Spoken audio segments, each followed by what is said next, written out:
I understand the need to try and be more sure of yourself to push yourself away from fear. So you don't Hmm. want to constantly be in the fight or flight mode. And Yeah. so even if you want to lean in the direction that seems like it's true, or lean in a direction where you're going to be less fearful, and a lot of it is just rhetoric. And so, walk like a duck and quack like a duck, as in walk like a macho guy and talk like a macho guy that's got their together and is going to the gym and he's making money and stuff. Like, point yourself in a direction. And if Yeah. you fake it long enough, maybe, because right now you might be demoralizing. You're starting from zero again. And so a lot of these guys have gone from a family life, uh, or they've come from a girlfriend where they've been demoralized, and like they keep going, trying to find another social group or another comfortable place with a person or people where they can alleviate a lot of that stress. And they've come to the manosphere, and like you said,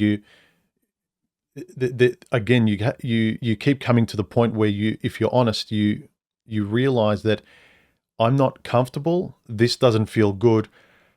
At least I have this group of guys I'm talking to, or at least I have this job, even though I feel like I've outgrown it. It doesn't feel as good as anymore. I'm in a marriage or with a girlfriend I chose when I was young, and now we've drifted apart, or she hates me, and like I when I go to sleep at night, I can't lie to myself that I'm just wasting my time. It's not that I'm bored. I Yeah. feel like an imposter in my own life. And that's the hard thing. So say these guys find the manosphere, and that alleviates a lot of stress and they're grateful, but then that was almost like a port for their ship, and now they have to sail somewhere else, but they don't want to because they don't know where they're going to go, but they know they have to leave. It's kind of like the kid that can't stay at home forever, but it's really Right. comfortable. Yeah. Manosphere is a temporary stay. It's meant to basically make you aware of the information, and things like that. And it's just information, and you've seen my channel. I go through the full gamut. I go all the way down the rabbit hole before I come back out on the other side. I've gone to the depths of black pill. Okay. Yeah. I've seen it all. I don't know if you're familiar with. I mean, I'm sure you're familiar with black pill as a concept, but I don't. I don't see you as the type of person that probably frequents black pill channels regularly, right? Let's just say that. I No. kind of see you more as like someone who has an optimistic spin on things, and that's fine. I kind of try to see the full gamut. But I've talked with people who, like, I spoke with a black pill channel, Vanta Black Pill, and he talks about incels and people like that are like really disenfranchised, because you have to also differentiate between inner locus and outer locus of control, whether we're talking building a relationship, making friends, things like this. Like it or not, there's some things we can't control, like height, for example. And we know that height plays a huge role in dating. And as a 6'4" man, that's something I was completely ignorant to. So I look at it and I think, okay, we have people who clearly are disenfranchised. How do you help those people? But I think at the core, a lot of these guys, they're just really hurt, and there's a lot of trauma. There's a lot of trauma that's unconfronted. And it's like, if you can't even confront that trauma and unpack it and, process that properly, how could you ever hope to have functional relationships? If we're going to steer the conversation onto the topic today, how are you going to have a functional relationship if whatever's going on in between your two ears, like that's not even sorted out? And I think sometimes in the manosphere, a lot of guys, it doesn't matter if you're talking incel, MGTOW, MRA, or PUA. Again, there's a lot of sour grapes. And I'm not saying that to ad hominem or anything like that.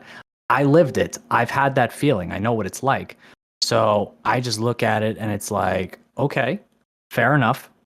But at the same time, um, you have to process that pain so that you can move on. Because I found that when I kind of just sat with my pain and I didn't process it, I talk about how I went to therapy and things like that as well. When I wasn't processing it, I was in a much worse place. But then when I kind of took it head on and said, all right, let's clean up the internal stuff first. Now I have a much more, I guess, balanced view on like the information itself. I can actually accept it for what it is and be at peace with it, instead of just sort of letting it consume me and having to continuously go back to the manosphere channels to just kind of get that confirmation bias to make me feel better about my horrible predicament or whatever it may be. Yeah. Yeah, that's true. Because It's almost like having a bad therapist. Like, and a lot of therapy is crap because one, most of them are It's luck like of the most of the draw. yeah, luck of the draw. Like they say, keep choosing a different therapist until you find the one that suits you. It's kind of like, well, that doesn't bode a lot of confidence for, like, the therapy industry, where it's basically try and find a friend that matches you. Shouldn't I be able to find them? Like, if I find a dentist, I don't need to kind of keep trying different dentists until I find the one that suits me. They should all be able to do their job. And I think that's where people don't see how much of psychology it should spotlight how little psychology is a science. It's not objective at all. Most of it, like I'd say upwards of 90% of the therapy industry, is people who had problems and went into the industry and got their degrees because they wanted to work their own rubbish out. And a lot of Yeah. them are actually hiding as therapists, and they're masking their own problems by, they're helping other people, and they think they'll be able to compensate for the things they haven't looked at in themselves. So it's a real luck of the draw. And like you Right. said, if you don't want to, and this is what I found when I talk, whether it's with you or other people, it's not just how enthusiastic someone is talking about this stuff, or if they make a channel, it's the words they use and the perspective they use at which they come at these problems with.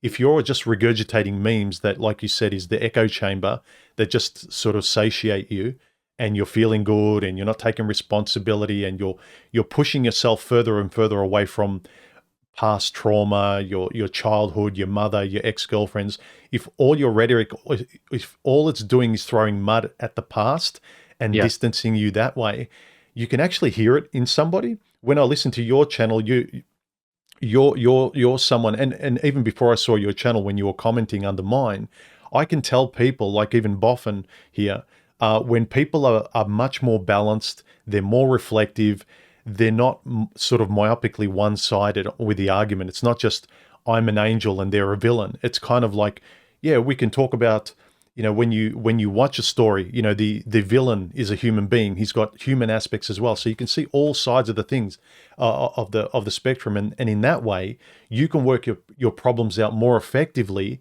if you've got the humility to look at your shadow side and other aspects. You're not just like a 5-year-old that's perfect.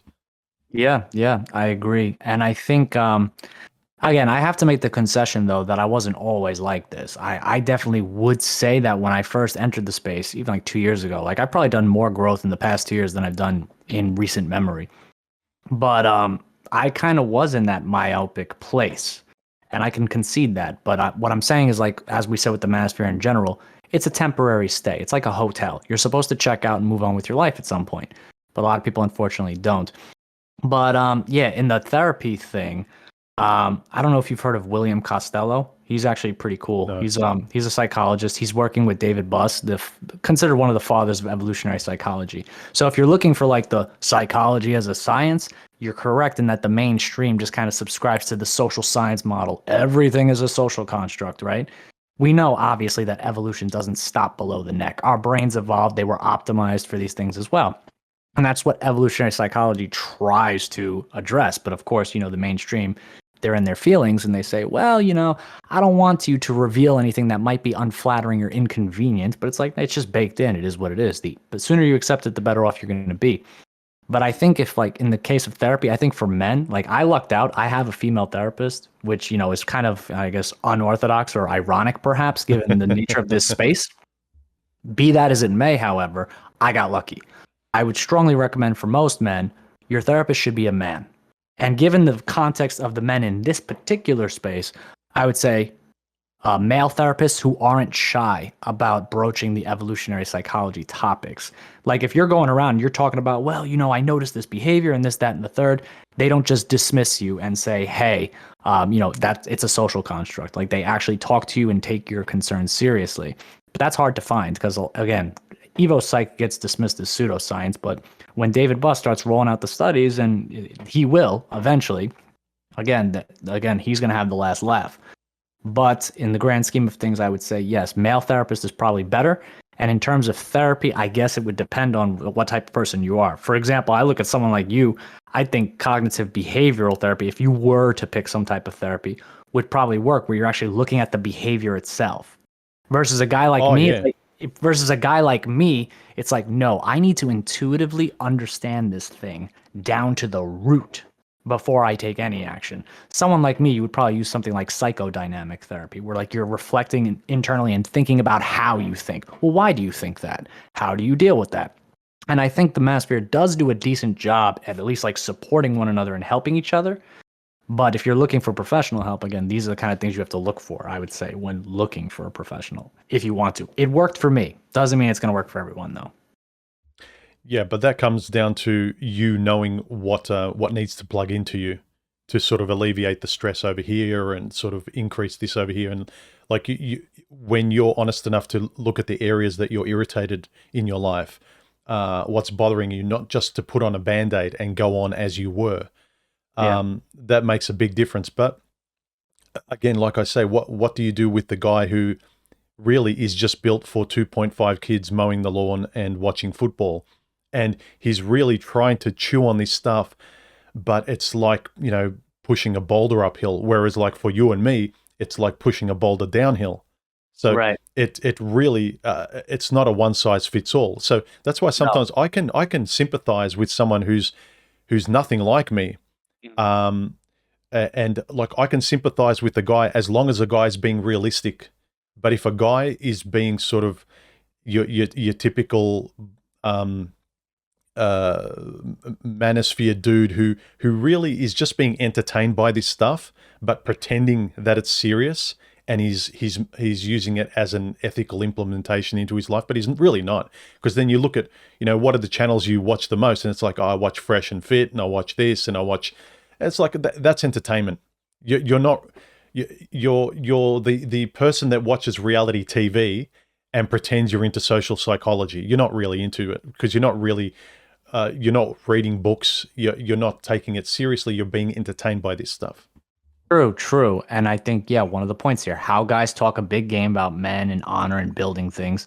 Again, I think atomization is the correct word, right? When we kind of like chop ourselves up into individual parts and we just focus entirely on ourselves, we've definitely become that way in light of social media and internet and things like this.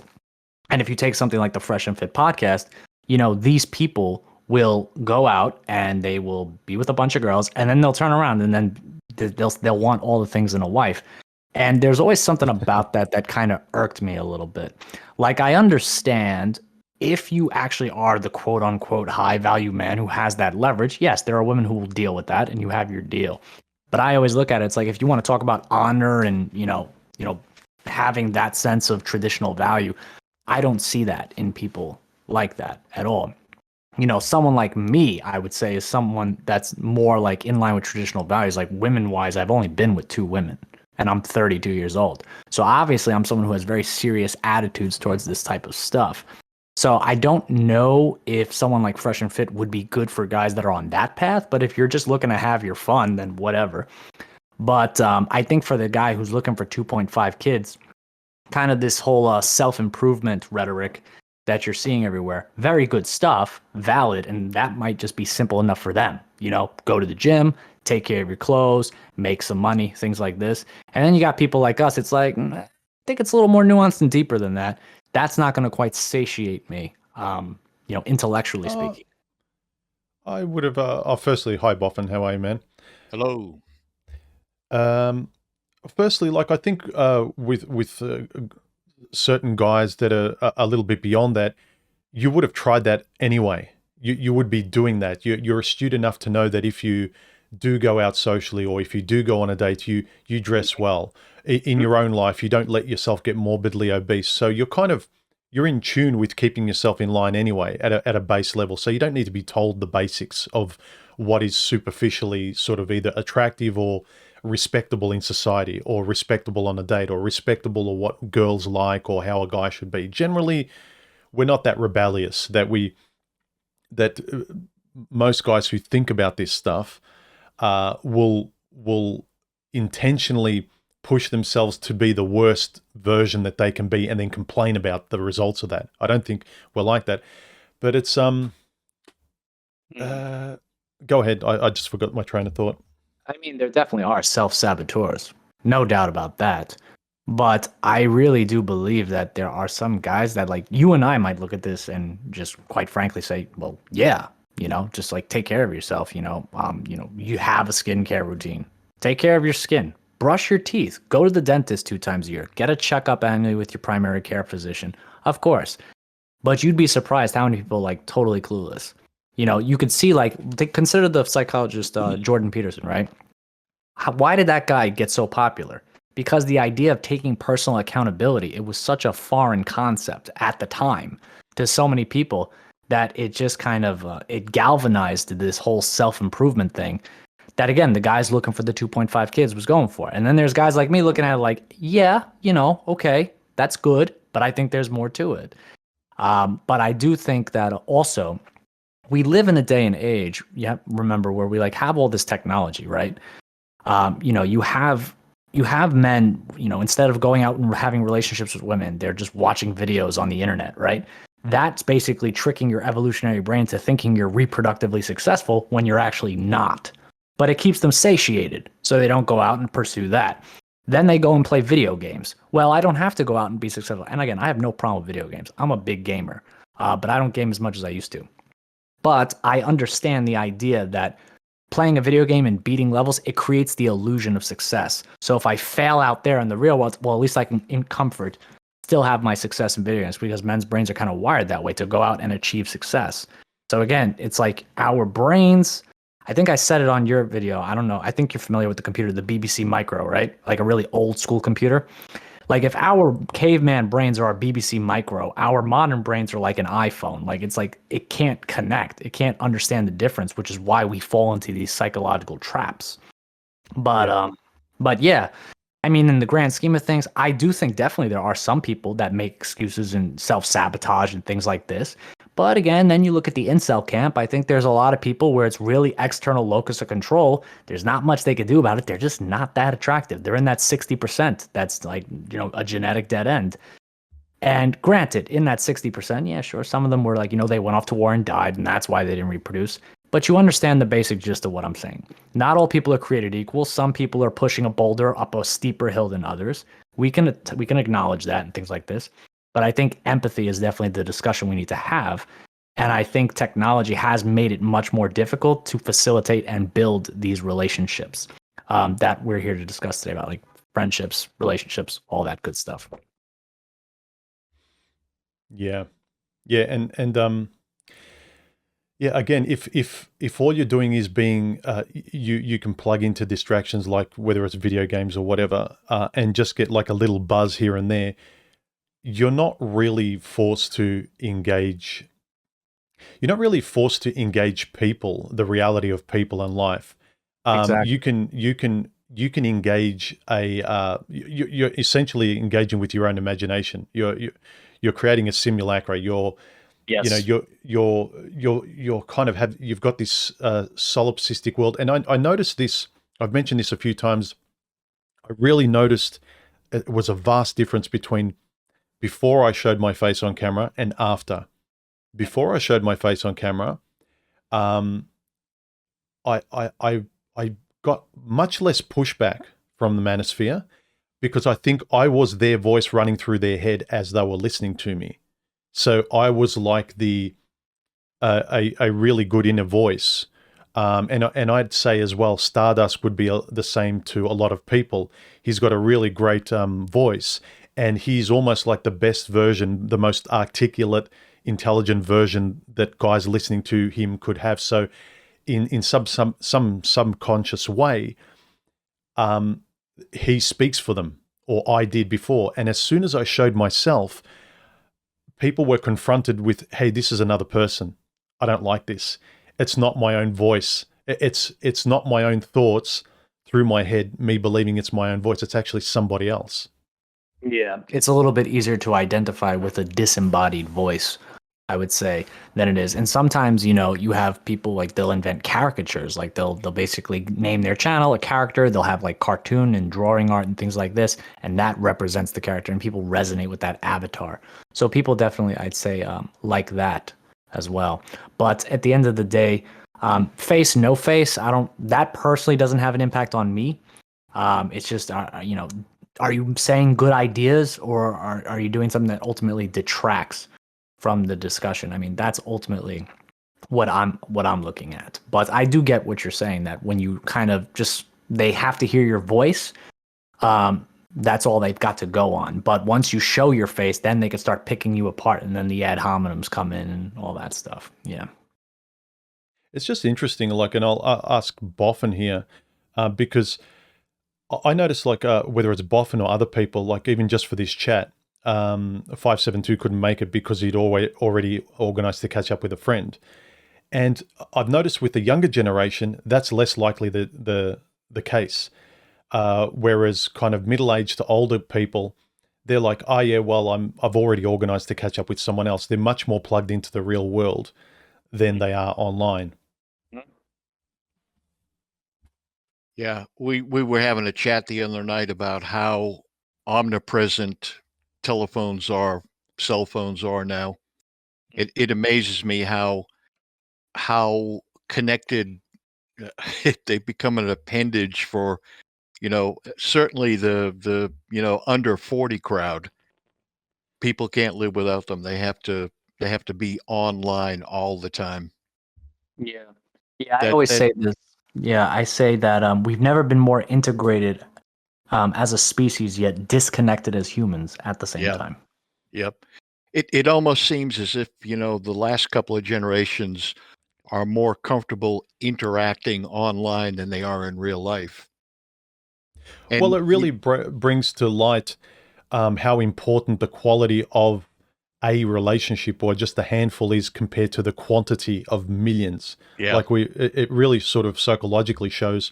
I think there's a case in psychology where, the base level of Maslow's, where if you get your warmth and shelter above a certain point, your happiness does not increase, your contentment does not increase, your sense of safety does not increase. So if you're freezing and then someone in a cabin opens up the door and you've got a warm fire and a blanket, you go from 0 to 95 in terms of like happiness and comfort. Like you're really comfortable. But if you get a bigger house, like 3 times as much warmth, much more comfort, your contentment, happiness, and fulfillment sort of quotient just goes up like just by a little bit. Right. You really don't, and you see it with people. Here, I was going to, it's easy to see it with materialism. Like the rich, no matter how much they accumulate, they're just chasing the buzz that they got once they passed the threshold of independent safety. Like they never had to worry, they got rid of the fear. But I think also in terms of friendship, it kind of shows that when you don't even have like a base of a core friend that you can call, when you're in trouble, he can help you move your couch, or you need someone to talk to. If you're in an unhappy marriage or relationship, like if you don't have, if the core is completely wrong, or it's not there, like if you're better, if you have much better friendship being completely isolated than with someone, if you feel more alone with someone, that's a big problem. And so you can compensate with 100 virtual friends. Yep. But it actually does nothing. And sort of, I talk to people like say, for instance, Boffin and other people who actually have friends, and they say, oh, I'm catching up with Joe, and oh, my mate Barry came over the other day. I can just tell I get along with them so easily, and their temperament is there's much more of a tranquil temperament to sort of like you guys, because, and I'm not saying the word well adjusted as in, you're better than anyone else. Right. But if you kind of look at, if your personality was this kind of graph, there would be this kind of nice equilibrium wave going through the middle, whereas everyone else seems to be labile and this roller coaster. It's like they hate women and they're energized, and then they're really depressed the next day.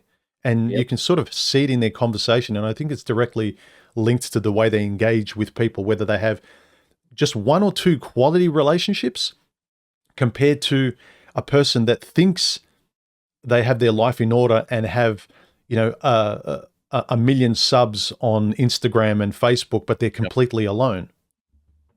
Well, I mean, the technology has created a warped sense of reality. Because if you think about your real life, how many really close friends do you really have? And if you're interacting with a real live person, you understand the complexities of maintaining that relationship, that a good functioning relationship with someone else. But if all of your friends are virtual friends online, you know that it does not take the same degree of dedication to maintain those connections. They're very casual. Correct, correct.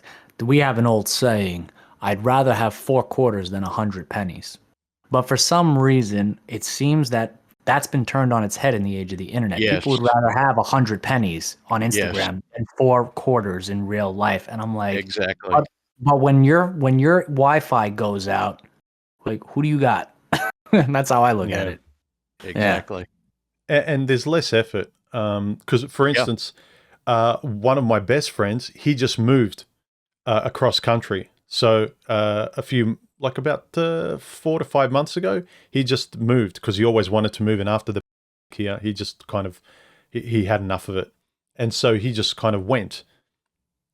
And like essentially now I don't have a best friend anymore, but he decided to do that. And I think a lot of people, it's kind of easy to, if I have like a handful of virtual friends, like good guys, I'll always be, there's a sense of safety that it's going to take a lot to sever those relationships. We have to actually have a fight or have a major disagreement.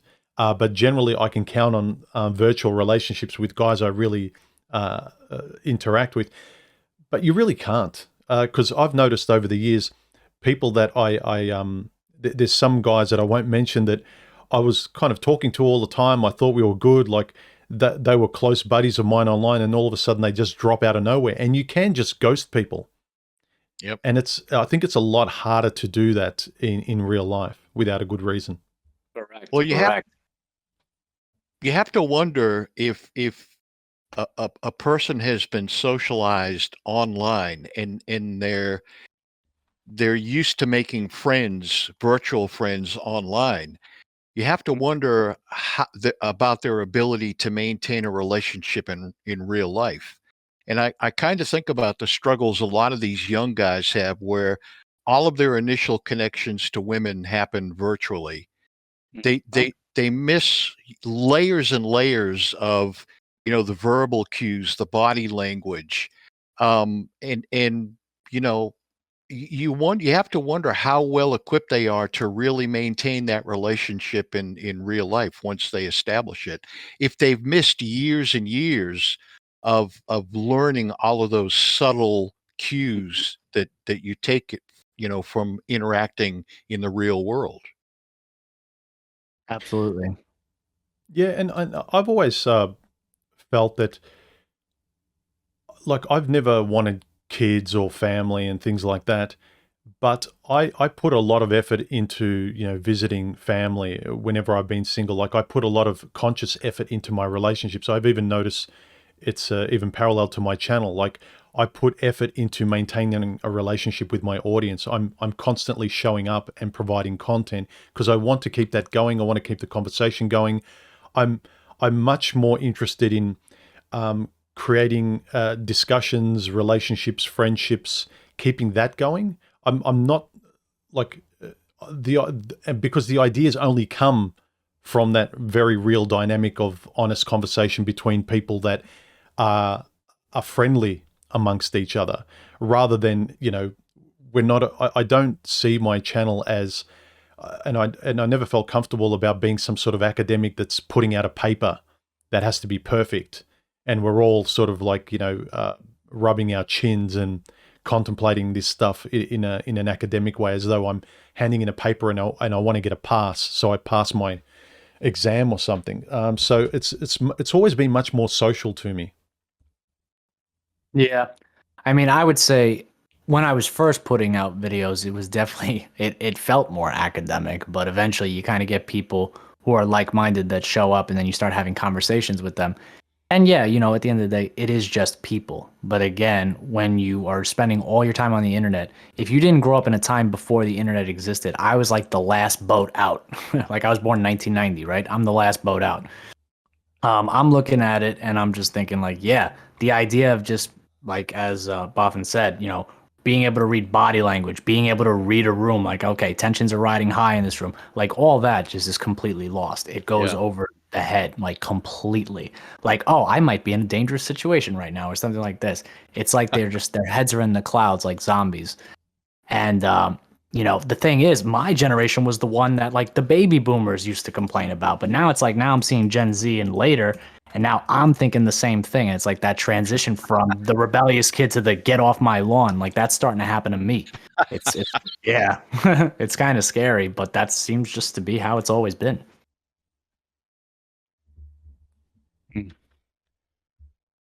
Yeah, it is. It is interesting. I don't know. Like for me, again, maybe it's a thing with me. I've got a tick where I can't ignore the way I feel.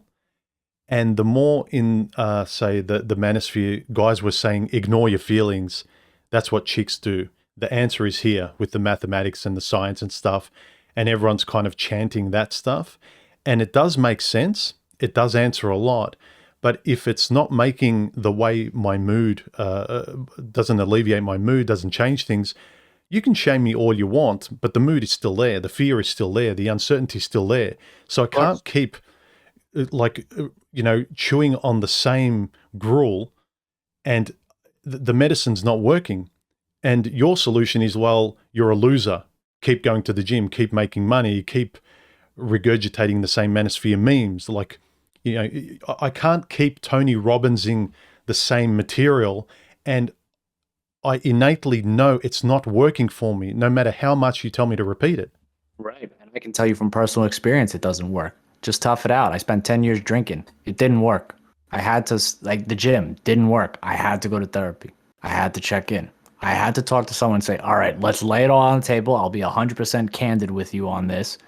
I'll do things when I'm ready to do them. So don't force me to do anything. I'll do it when I'm ready. And I was a man of my word. I made my improvements and did what I had to do. But again, a lot of people, they're just, they don't want to take that step and admit maybe the reason why I'm chasing something, maybe I'm not chasing anything at all. Maybe I'm running. And a lot of people, they just never look behind them because they're so scared to just turn around and face it. I was thinking really good analogy. I was thinking of something you said a few minutes ago, Pete, about the amount of thought that guys put into relationships, and I wonder if I question whether or not the typical guy really thinks out a life path for himself, especially when he's young. I think after you've been kicked around a little bit by life, and you get into maybe your 30s, 40s, it's going to differ for different guys. But, at some point, I think you're kind of forced into a more serious train of thought. But you have to wonder if, how many young guys are really thinking about this stuff critically versus how many are just kind of going with the flow. They're listening to their peers and the current social trends, whatever they are, and just going along for the ride. And I think a lot of guys that find their way into the men's community enter when they realize that they've got a problem, or they're trying to solve a problem, and they're not sure where to start. Well, they can hide. Just before, like Pete answers that, like I'm just thinking they can hide a lot more than they used to. So, say prior to the internet, if I was having serious issues in my life and I was at a crossroads, either I have to confront myself because there's nowhere else to go, or I'm talking to you, Boffin, and like there's no one to hide behind. Like it's very real. Unless you got a bad friend, you're going to be sort of discussing things a lot more honestly, and there's nowhere to hide. Whereas I can just kind of distract myself with video games, watch a Netflix series, or hide behind like 1,000 people on the manosphere just chanting the Band-Aid that's going to make me feel better. So I don't have to stop running, as Pete said. Go ahead, Pete. Yeah, I mean, these band-aids, like video games, videos on the internet, we know what type I'm talking about. Like, you can trick your caveman brain for a while. But eventually your cognitive frontal lobe is going to tell you like, nah, this isn't the real thing. So I would say honestly, if you're like, you're saying, well, men are navigating the relationships, maybe they don't take it as serious as they when they're younger. I would argue that most men in their 20s nowadays, they don't get relationships at all. I mean, if you just kind of look at, well, who's cleaning up? I mean, it's a very small percentage of men that like all the women are kind of competing for, the actual desirables. And again, this is pretty much in line with what we've seen historically. Historically, polygyny has been the model. Then we enforced monogamy, which gave everyone skin in the game.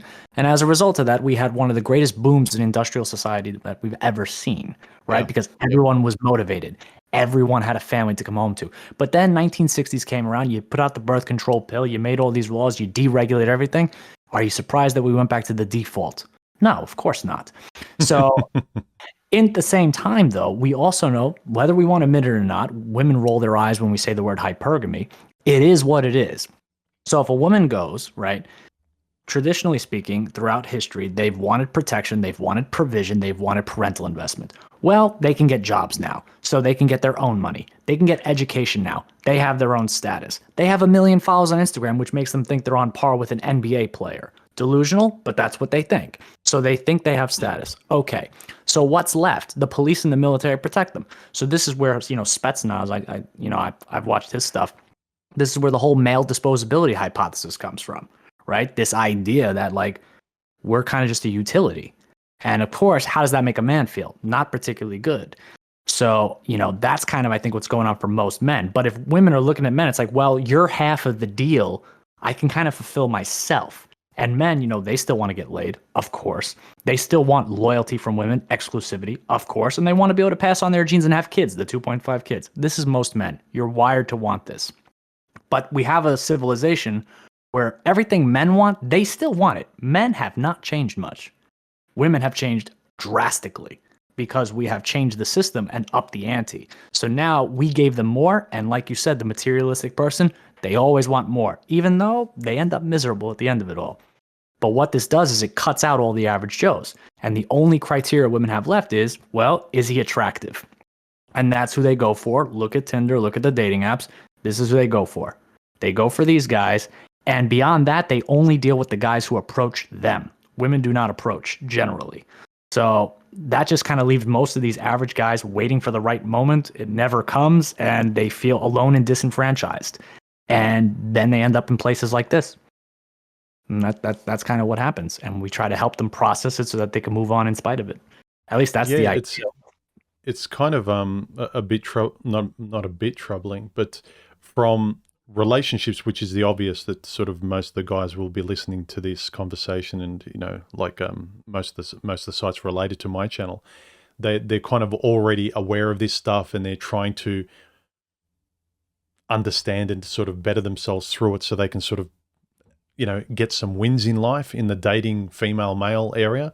But also if that's become so demonstrably hard now, and also they got no friends either, it's a lot harder. Yeah, psychologically it's so much harder than it was for our grandparents. Correct. And we can build on why the friendship thing. I've just explained why the relationship thing is difficult. The reason why the friendship thing is difficult, you commented on my friendship video. The reason why that's difficult is because now it's like in the old days, we had the neighborhoods, right? My parents knew your parents knew my parents. Oh yeah, we knew Becky down the block. We knew Jimmy around the corner. Everybody knew everybody. So everybody kind of had a sense of community. Atomization is what has happened in the age of the internet. Yep. I go outside, my neighbor doesn't wave to me. I don't wave to my neighbor. That's the reality. This is what we're dealing with. So when you're in that kind of situation, pretty much school is where your window is to make friends, right? And if you struggle there, well, now you're in a position where making friends is entirely in your hands. You are not being forced into a social circle of consistent people. Now you must go on the Meetup app. This is why the Meetup app is becoming popular, because it's like, okay, the friends are not coming. They don't fall out of the sky. You have to put the work in, as you said, human. But again, people would just say, hey, you know what? I don't feel successful in this. That doesn't make me feel good. So I'm going to go run to some coping mechanism to put that off. But ultimately, like you said, it's a Band-Aid. It doesn't solve anything. And again, it just leaves the men disenfranchised. But I do think an unintended side effect of the manosphere is that even in a virtual sense, it gives that sense of camaraderie, this universal male experience that we can all kind of empathize and understand. And of course, the only men that aren't like really showing up in this space are the ones that are too busy being reproductively successful and having large circles of friends and stuff. If Leonardo DiCaprio, for example, ever shows up in the manosphere, I'm going to be shocked, right? That's kind of, yeah. Like you get what I'm saying, right? So obviously there's a large swath of men who really feel like the society doesn't care about them, you know? And when I watched the Spetsnaz's material, that really resonated with me because I was like, yeah, sometimes I just feel like a workhorse and just like nobody cares. And that's very disheartening. So you can't really blame the men for running to these escape mechanisms. But ultimately, whether we like it or not, the gargantuan task is to fundamentally oppose our nature if we can't be successful in this climate, is to oppose our nature and somehow be successful on our own terms. That's one of the gifts of humans is like, yes, we are limited by evolution, just like any other animal species, but we actually have the cognitive ability to reflect and think about it. I don't think any other animal on this planet can do that. So it's like we can actually look at this, digest it, accept it, and be like, okay, now what? What am I going to do with my life? The girlfriend's probably not coming. The friend circle, I can probably get something, but not like I used to. It's going to be difficult. Like what are we going to do? That's kind of where they have to reach. But you can't reach that point if you're just drowning in sorrow and sadness. That's a natural part of the process. You have to get through that. Yep. It's a difficult look because there's this side of me, like you said, like I've sort of got the creative side as well, because I know that with myself that I started to come into my own more and things started to make more sense when I held on less tightly. And that was like in the last decade, slowly, because as is the nature of man, the more you start thinking about things, you think that logically speaking, that the more you perfect something and sharpen yourself in a certain area, you're going to be perfect. And you have to sharpen everything, and then you'll reach a place where you're Yoda. No. But you realize over time that the more you think like that, the worse you're going to get over time, because time is constantly changing things and you're changing through time. So you can't be beholden to sharpening yourself from the position of what the 22-year-old you decided. You have to keep reassessing. But the trick also is you don't want to stay neurotic where you go nuts and then you can't socialize with anyone because you're too busy being stuck in your own head like a crazy person trying to sort of, be Aristotle trying to figure out your own bullshit. And then again, you run into the problems of not socializing with the average person. And you can stick your nose up at people saying, well, I'm more involved, they're not as philosophical as I am. Look at all these lemmings running around. And it's like, yeah, fine, stay alone then. So there's this kind of balancing act between meeting people halfway and also meeting yourself halfway. And that's very difficult with most people. Yeah, I agree. And yeah, I mean, when talking about these topics, I don't mean to presume any sort of charlatan mindset, like this is some sort of special knowledge or anything like that. But I think you hit the nail on the head perfectly when you're saying you're balancing out the fact that, look, you have to make the best of the cards you've been dealt because life's about playing a poor hand well. You're balancing out with the fact that the times are always changing and you have to adapt. But that's not easy to do, especially for people that have been molded by the internet. The thing is, though, in a world molded by the internet, it's the men that are losing, So it's like, all right, we have to turn that around. But how do we do that? That's the hard part. It's really hard. Like, say you've been mistreated really badly, and objectively anyone would say so, and you feel it. The tendency is to go the other direction as much as possible. When you see the door, you'll go in the opposite direction. So if you were really treated badly by your ex-girlfriend, you will go maybe into black pill territory. You'll go into sort of disliking women a lot. The hard thing is that middle way. And it's often, it's sort of misnomers that we think of, like the opposite of love is hate. It's not, it's indifference. Like the middle way is often the answer to things, is often the direction you want to go in. Because if you go in the perceived opposite direction, you're just as bad as the other person. Because I've talked with Boffin about this a lot of times, and with Kara, where a lot of the manosphere now is starting to resemble the women they complain about. Like back in the day, it was all about the feminists. And Yeah. now you don't hear about that anymore. It's just the average woman, because like a lot of that politics has just imbued itself. You don't even need to say it Yeah. anymore. Like most women are lowercase feminists anyway. It goes without saying. But yeah, I've just kind of noticed the unreflective, unfair person that is so selfish and narcissistic just kind of latches onto these echo chambers that makes it all about me, me, me, me, me. I want, I want, I want, like a 5-year-old, while at the same time crying about the lack of fairness that was dealt to them, what they're not getting. And meanwhile, you ask them to give something and they don't. And touching on something I think you were talking about before, Pete, where I don't think a lot of people realize the things they want, they need to give. And that was like one thing I noticed over time in certain pockets of the manosphere, was that they're sitting back like a woman with her arms crossed, wanting a bouquet of flowers, and that's their vision of love.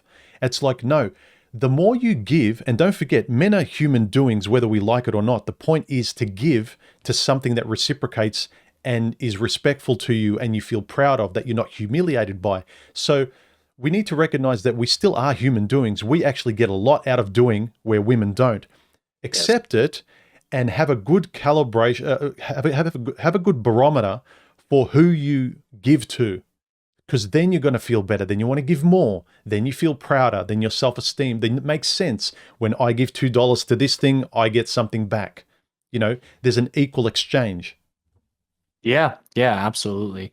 And I think you hit the nail on the head. It's like a woman who respects the doing, the friends who respect the doing aspect of what you do for people. It's give and take. It absolutely is. And it's funny that you mentioned that. Yeah, they want the bouquet of flowers.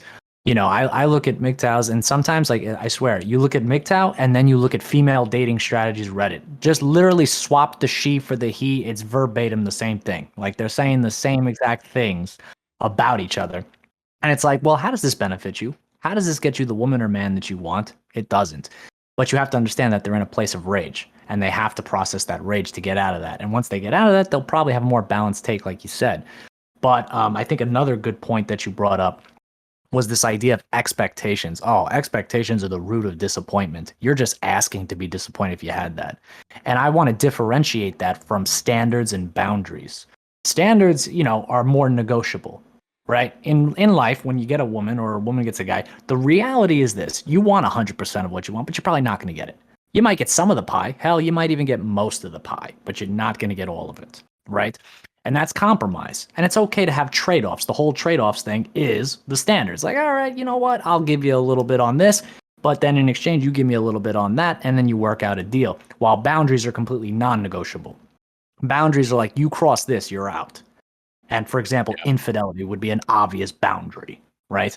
And, every man has their own boundaries. But sometimes I think what a lot of guys do is they treat all their standards as boundaries. And it's like, nope, 100%, you have to have exactly this. And if you're not fighting for me in the courts to get the divorce laws changed right now, I'm not even going to talk to you. And even if they do all these things, chameleon. It's like a girl can't win in that regard either. So again, that's not really her fault if she's genuine, she's trying to understand and be empathetic. That's more on the part of the man. And that's not to make the man feel bad. I'm just saying that, again, maybe that's an example of a guy who has to turn around and look at whatever he's running from and confront that. Because I can tell you from experience, when I was running, I was that same exact guy filled with that kind of negative emotion, and that projected out. And again, it's going to turn women off, and it's going to turn people you're looking to make friends with off in the real world. You can get away with talking about this stuff on the internet. You talk about this in the real world, they're going to be looking at you like you're talking the moon's made of cheese. It's just, it's not good. So again, when you're running from it, it's ultimately not serving you, and it's just going to project out. And there may be a lot of women out there who truly are empathetic, and they do understand, and they want to help, but all you see is a quote unquote chameleon. But then when you turn around, you confront whatever your source of pain is, process it, and now you can actually look at it with a clear head. Now you're probably in a better position to be in a relationship in the first place. It's balancing inner and external locus of control. What's under your control and what's not. It's hard to do, though. It just made me think of, because I remember when I was engaging in MGTOW and like talking with those guys, it was really a sort of there wasn't a hatred of women. It was really an analysis, and it was Yeah. really there was a really a spotlight on going your own way, the self actualization, the taking responsibility of choices. Like, you know, you don't do this anymore. You try and better yourself and do this. Less self help, but more sort of a more stoic mindset when it comes to relationships. And whereas these days, it's not going your own way. It's like you said, it's running away, but Right. masked with like bravado. It's like, Yes. no, I'm actually doing this. No, you're saying it, but you're not. It's Agreed. kind of like Oprah talking about spirituality, but she's trying to present herself as Aristotle. You're not. You're using the flowery words. You're pantomiming, but you're not actually the substance of what you're pretending to be. Yeah. Correct. Yeah, I look at it like this, right? I think of a genuine MGTOW, like a genuine MGTOW, like he's in an RV with a generator hooked up. He's got a barbecue grill. He's in the middle of the woods. He doesn't care. He is checked out legit. But the problem is, I think there's a lot of guys who subscribe to the idea of MGTOW, but again, they're just chewing on sour grapes, right? And I'm not trying to punch down when I say this, because again, I'm speaking as someone who was chewing on those sour grapes. You don't, like, a lot of guys don't actually want to go their own way. I just think because of what I described earlier with like why the relationship, the hypergamy driving up the stands, all that stuff, a lot of guys just feel disenfranchised. And they feel like, well, I have to at least make it feel like it's my decision and I have some sort of agency in it and I wasn't sent my own way. Yeah. Because then I get pulled in with incels and it's like, ugh, I don't want that. But thankfully, I think for most people, there are quality of life improvements you can make, but probably confronting the trauma is a good starting point so that you can get your head and mindset and attitude in a better place. Because again, for us, yeah, it's all about what you said. For them, it's all about how you said it. It's the oldest running joke in the book when talking about differences between men and women, because it happens to be true. So I've discovered that as I tackle these things with more tact, women have been more receptive to that. So there is a way to properly say it and still make the point clear, like what your intentions are and what you're trying to communicate. Yeah, it's kind of funny where a lot of guys think that if they can get their manosphere rhetoric right, and they go on a date and they can be like super MGTOW, and the woman doesn't know how to act and she's dumbfounded, they will think that's a victory. Like, oh, she couldn't say anything back. She didn't know what to say, fellas. High five. Like, I won. It's like, no, she doesn't know how to relate to you. You're weird. Yeah, yeah. Again, when you're having interactions with women, right? I have kind of, instead of I used to look at it like in my 20s, and again, this is probably a huge part of like why I had failures. Unfortunately, it's this game of who has the upper hand, who needs the other party the least. You've probably heard that in red pill circles. The one who needs the other person Yeah. least wins. It's not meant to be psychological chess. Like the first thing above all else when you're interacting with a woman is, are you having fun? Let's get back to the basics, right? Like, are Yeah. you actually enjoying the conversation? If not, okay, fine, move on to the next one, whatever. But I'm saying it's like we forgot the basics, where now it's just like, okay, and I think this is a function of what Boffin was talking about. They never learned how to cultivate these skills. They never learned how to do it. So it's just like, okay, you're telling me this is supposed to be fun. You're telling me that this isn't a job interview. I'm supposed to just enjoy the date. Yeah, that's what you're supposed to do. But I don't know. That's something like it's so socialized in, as you said, Boffin, that it's hard to unsocialize that. And it's not a natural state of being by any stretch of the imagination. The behavior you're seeing is entirely socially engineered, almost entirely. But it's hard to like condition that out and like bring it back to the basics. But I just think Yeah. we don't have the social infrastructure in real life required to do that. Like you have to take the bull by the horns and do it all yourself. And that can be a colossal undertaking, especially Yeah. when you're, mired in traumas and things that you haven't confronted. It's scary. It's scary. So I totally get why people run, but ultimately it doesn't get you what you want. Well, you know what's interesting too, kind of tying back into what Human said a few minutes ago, the male attitudes towards relationships now and their expectations. They're expecting the females to, to act like males traditionally have been expected to act in terms of what they contribute to a relationship. And that whole idea of what men and women traditionally contributed to a relationship, that idea of giving, of actually contributing to the relationship. And Right. if you think about the reason that men and women are naturally attracted to one another, at the most fundamental level, it's sexual, and the purpose of sex is not a form of entertainment. It's actually procreation. Yes. And all of these things happened organically in the relationship, because I think people, up until at least the birth control pill came along, widely available birth control, people understood what no one sat them down and explained it to them. There was an organic understanding of of the purpose of this relationship. It really kind of happened organically. And we've become such self-contained units today. I Yeah. mean, we're capable of living a solitary life now. It's not unusual. A lot of people are doing it. And I think we've just lost that natural understanding that, a big part of the relationship is making a contribution. It's not looking to get something out of it. Well, Correct. think about now you've got a guy who's socializing in this tiny little bubble, like as small as, for instance, there's three of us talking now. I think it's very common for a core group of guys, they always get together on a server somewhere. And they're always communicating like this, a core group of 5 or 3 guys that regularly catch up and talk to each other. And that's your little world.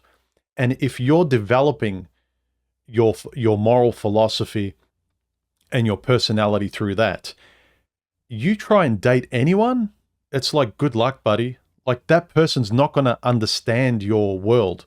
Yep. And it's hard enough. Like, men and women are different, are so different. They always have been.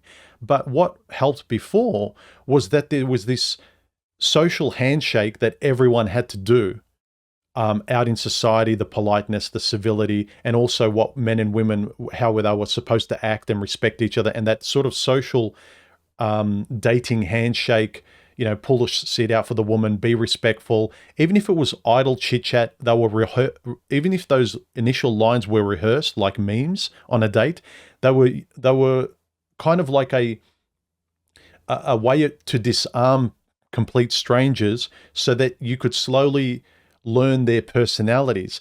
But if a personality is only being developed on a server with 3 to 5 guys bitching about something, you might as well be kind of talking about Warhammer or World of Warcraft or something like that, and trying to find a chick that's into your particular extreme version that no one else is into. So it's just really making things harder than they would. It's almost making it impossible. So when guys say, "Oh, women are unicorns," yeah, they are.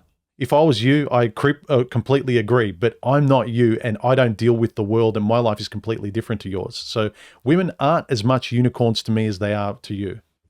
Yeah, I agree with that. I think also you made an excellent point with the echo chamber. I think too many people, they're afraid to have ideas challenged and update their beliefs because they conflate the ideas that they hold with their identity. This is who I am. I am red pill. I am black pill. If you challenge that, you're not just challenging the idea, you're challenging me. So it's like, oh, well, we can't have that. So I always say it's very important to separate those two things, because if you don't separate those two things, it becomes nigh impossible to actually update when you're presented with conflicting information that actually happens to be true. So that's a very, very important point. But other than that, I think the whole birth control thing and all that, yeah, I mean, the evolutionary cost, if a woman picked the wrong mate, was 9 months, right? Birth control turned that whole thing on its head. Of course, our brains evolved to understand it cost you 9 months, but the reality is very different from what our brains evolved to believe. So it's why we still kind of behave the way we do, despite these social developments. But I mean, other than that, probably the only other thing is like, yeah, you kind of have this handshake. Like men and women both understand that looks matter, of course. Anyone who says otherwise is a fool, I would say. But, men kind of want a woman who's modest because, again, there's a response in his head that, like, avoid cuckoldry at all costs, right? So he wants modesty, loyalty, that type of thing. She wants provision and protection. Fair enough. If I'm going to raise your family, you got to keep us safe and provide for us so we can survive. Fair enough. And then there's that masculine, feminine, yin yang energy. And then beyond that, as you said, it's like common interest, character traits, personality, and stuff like this. That kind of comes at the tail end. But I don't know. I think people don't reflect on it. I think people just kind of go through the motions and things just sort of happen. And if they get lucky, they get lucky. That's sort of how most people are operating. They're just winging it. But I think by having a more deep reflection on it inside, I think we can be more mindful of what we actually want, and we could avoid driving what we want away. Because I think you are what you attract. So obviously, if you're a train wreck, you're probably going to attract a train wreck. And that's something. And I think it's easier to. Sorry, I was just going to say I think it's a lot easier. Like the path of least resistance, it's a lot easier to just agree and go along with, like, all women are the same. No matter what you do, it's always going to fail. There's no point trying. As an action. There's there's no free will. What's the point? Like the path of least resistance, even just cognitively, a lot of it's not wrong, but at the same time, when you look at it, like, how much of your life are you going to get anything out of? Even if it's like, if one person is very religious or they want a family, and you could tell life is meaningless for them, like, who am I to tell them otherwise? Like, I can have I'm still trying to calibrate my reality in a certain way. I'm a fool to think that I've got everything worked out, but I'm going to tell him, like, you're a fool if you're, but I see that all the answers lie for him having a family or believing in God or something, like. So yeah, it's the one size fits all. I understand, but for me, it just making it personal has always worked for me. And I understand maybe it's subjective. Maybe it's, I'm less of that left right brain person. You're more one than the other. Your childhood plays into it. There are so many factors, and until you face them all squarely, from your upbringing to, your DNA, your biology, like your, one or two particular points in your life where you're really traumatized, where you're really betrayed, like, Yep. why you react in a certain way, or why you more likely overreact in a certain way to a situation where you notice your friends don't. You need to really look at the why, and why you keep hitting those speed bumps. And I think then you're able to modify your behavior whenever you come up to that situation again, whether it's with friends or on a date. And then you can have less and less of those speed bumps, and then you can make more progress in your life. Yeah, absolutely. And I think, again, you hit the nail on the head when you said, I don't think it's a one size fit all. It's not. The fact that everyone's experiences are different necessitates a custom job. It has to be a custom job. And the problem is, maybe the guy that's like neurotypical and he's just like, wants like just, standard life, doesn't like to think about things too much. Yeah, maybe the standard self-improvement regimen might work for him. But the reality is that everyone's experiences are different. Everybody's DNA is different. Everybody is, fundamentally different. So to expect, the same regimen to work for 100% of people is absolutely preposterous. So you have to have a different regimen for each person. Well, for example, you already mentioned earlier, Pete, where depending on sort of the differences you notice between myself and yourself, left and right side brain, what kind of therapy or what kind of philosophical approach worked more for you compared to someone else. Right. There's no one size fits all. And you're right. Like with me, cognitive behavioral therapy, limbic system therapy, those kind of things for me work much better. And I've had a lot more breakthroughs there. Whereas with somebody else, a lot more academic and STEM-based personality, they would laugh at me and say it's got to do with feelings and it's too mystical.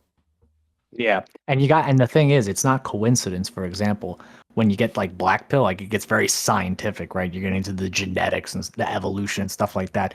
It's no surprise that the majority of people in that space are people with minds wired like that, where it's like they're looking at you and saying cognitive behavioral therapy is a joke.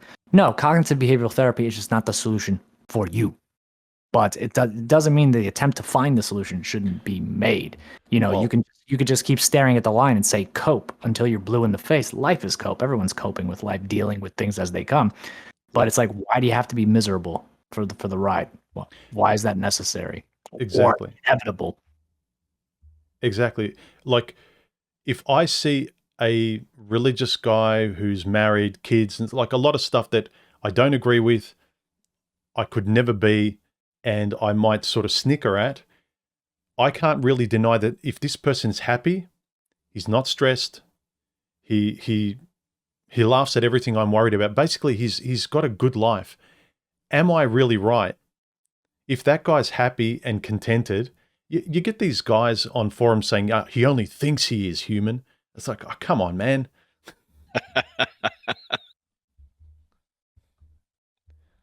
Yeah, I yeah.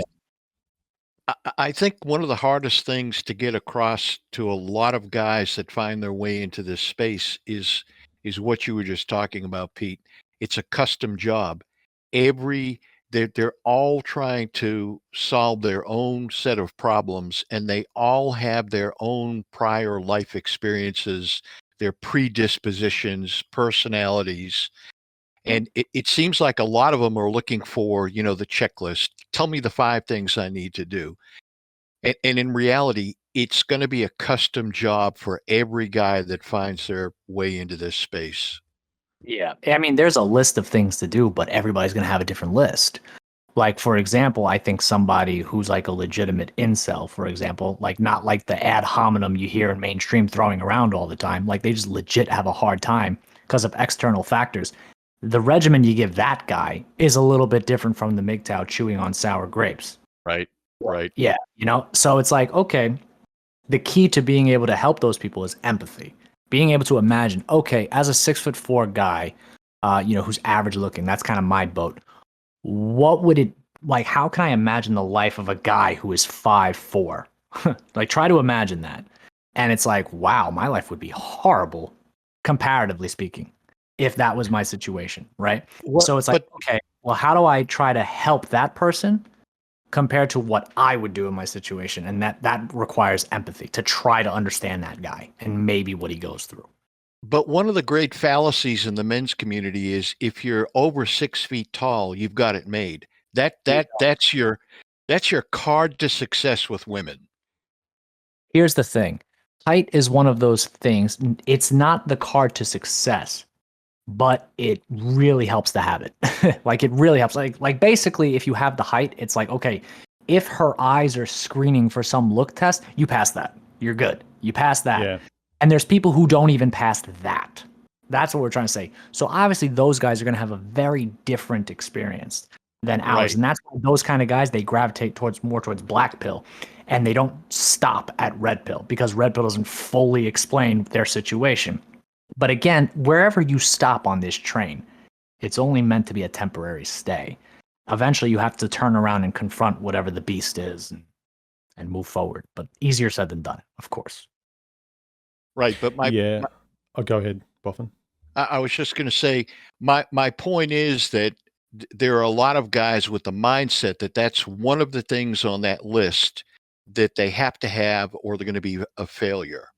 And No. that's not true.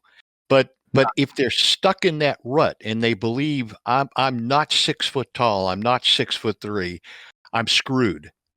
No, I would say realistically, if you hit like 5'7", that's like the average across the world, you'll probably be okay. It's like when you start really getting short that it's like it's going to be problematic, right? But here's the thing though. Here's the paradox. The paradox is, again, remember, we're shaped by a digital world now, right? What do you have in a digital world? A face and a bio. That's all you have. So a lot of these guys, they never, for lack of better terminology, touched grass, right? Not their fault. Exactly. They were molded by their life. So for example, if I'm a 5'7" guy and I have an average face, a girl might look at that and on the face, she might say, but then I meet her in person. Well, now we got pheromones. Now we got the sound of my Exactly. voice. And now I can actually showcase my non-physical factors and trigger attraction in an alternative way. However, let's not get ahead of ourselves here. There are some guys, though, who do fail the basic looks test. And because of that, there's really no amount of that that they can do, right? So that is an unfortunate reality. Fortunately, it probably is a minority of the population. Exactly. But you still have to have empathy for those people. And there are Sure. examples of people like William Costello. I encourage you to look up. He does like dissertations and things like this on incels, who really like makes the effort to understand. And I think what got me kind of like a lot of respect is that at first I was kind of averse to Black Pill, but then I said, you know what? I'm going to dive in. I'm going to really listen to what you guys have to say. And, you know, it was kind of horrifying to listen to the stories because it's like a totally different experience from what I've lived. And then it makes me wonder, well, what would a really attractive man, you know, what would his life be like? And then there's a channel, Chris Williamson. I don't know if you know him. He's got like 500K followers. And him and this other guy who was pretty good looking talking about confidence. It's like, really? You know, you have to kind of be grounded in reality a little bit. But within that like middle ground, that gray, as human likes to say, oh, there's a lot of wiggle room. There absolutely is. But a lot of people are out of touch with that gray reality because they're in this binary black and white digital space. Yep. Yeah. Slippery slope, but it's hard to stay balanced on it because there are valid experiences that I don't want to, you know, punch down on either. Right. Yeah, absolutely. But I think I agree with you. I think it's a minority of guys. I think there's a lot more guys who latch onto that and make it their problem as opposed to, you know, it really is their problem. Correct. And we even have a dichotomy in the incel, true cell versus fake cell.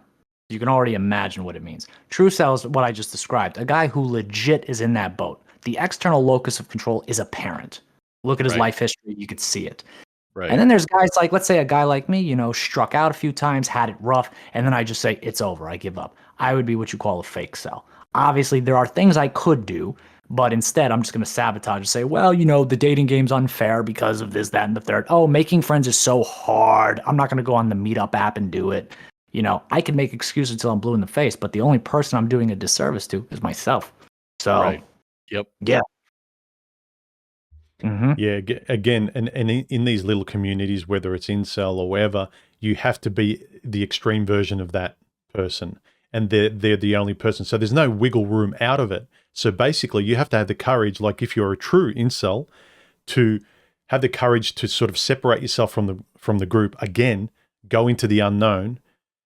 So because you have to be a complete incel, and there's no gray area within that community. And I noticed the sort of MGTOW space as well, it was becoming claustrophobic like that too, where you couldn't talk broadly, like the room got smaller and smaller and smaller, and it started to be a checklist of talking points.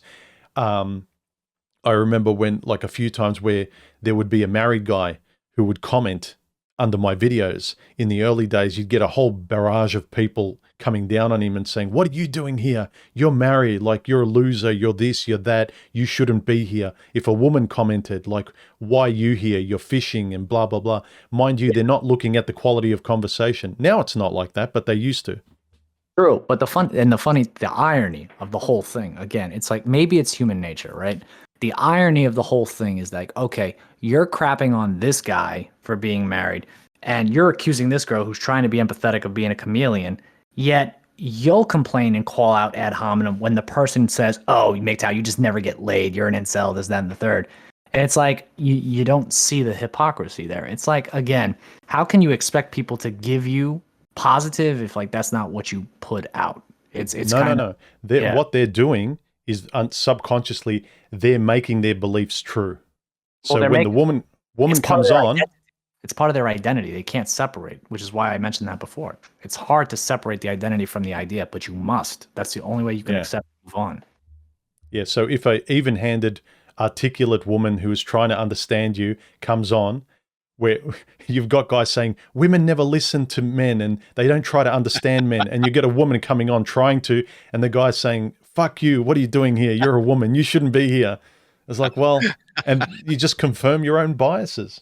Well, yeah, and to me, that's no different from, you know, the classic, hey baby, what's wrong? And she won't tell you what's wrong. Oh, nothing. Yeah. It's like, to me, it's the same thing. It's like, look, You could either believe that my intentions are good or not. You want to operate on interpretation, that's fine. I've told you what my intention is. I can't do anything else. I can't sell you on this. I can't negotiate you liking me.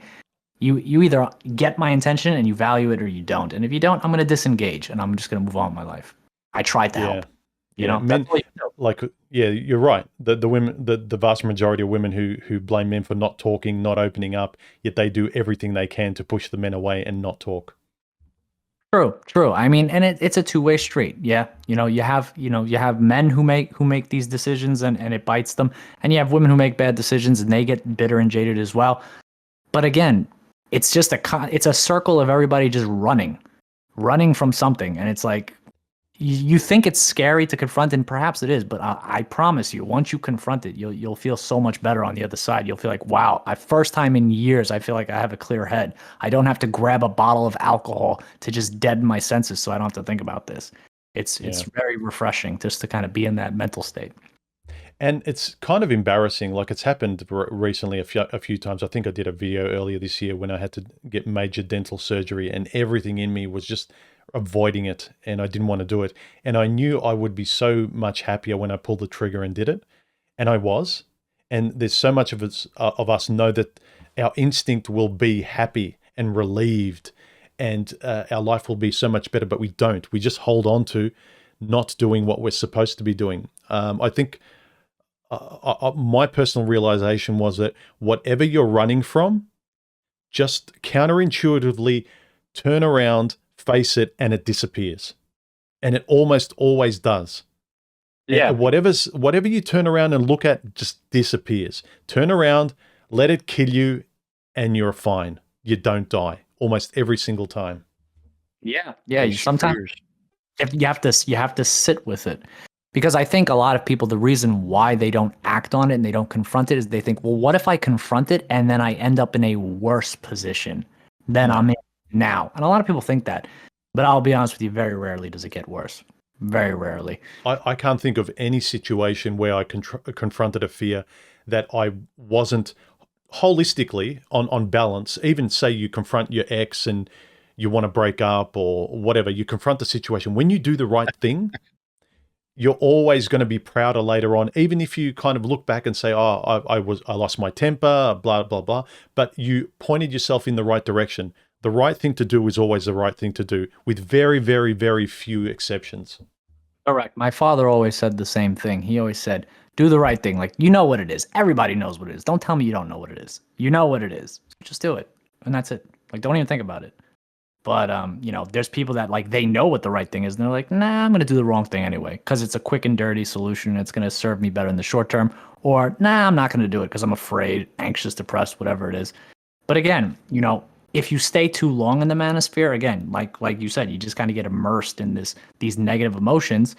And it's like, I can kind of empathize and understand, well, this guy's in the rage phase. This guy's in the depression phase. They got to get through it. So did I. But if you stay in too long, again, you never get out. And you don't get one thing in the manosphere that I think that keeps guys running is that they always point to the exceptions, the extremes. Like I'll talk generally. I basically make videos about general pedestrian things that most people are going. There's nothing exciting about the things I talk about. I might approach them in an interesting kind of way, and I might try and sort of make it interesting and entertaining. Right. But you'll always get the guys that want to kind of turn the volume to 10 and say, but what about if she does this? Or what about if this happens? It's like, I'm not talking about that. I'm talking about the middle of the bell curve. And everyone wants to be special. I think you're making a dangerous assumption, though, Human. I think a lot of the content you create, you might assume that these are pedestrian issues that, everyone has thought about. But I think in a lot of cases, these are actually new concepts to a lot of the people who consume the material.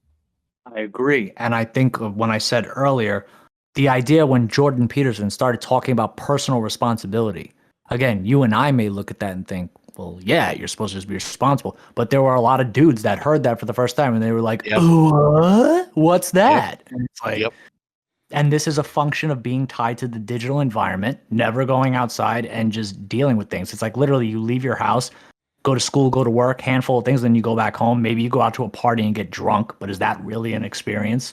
I don't know. But, just having an actual human experience, and then somebody tells you like, no, this is how to properly human and live life.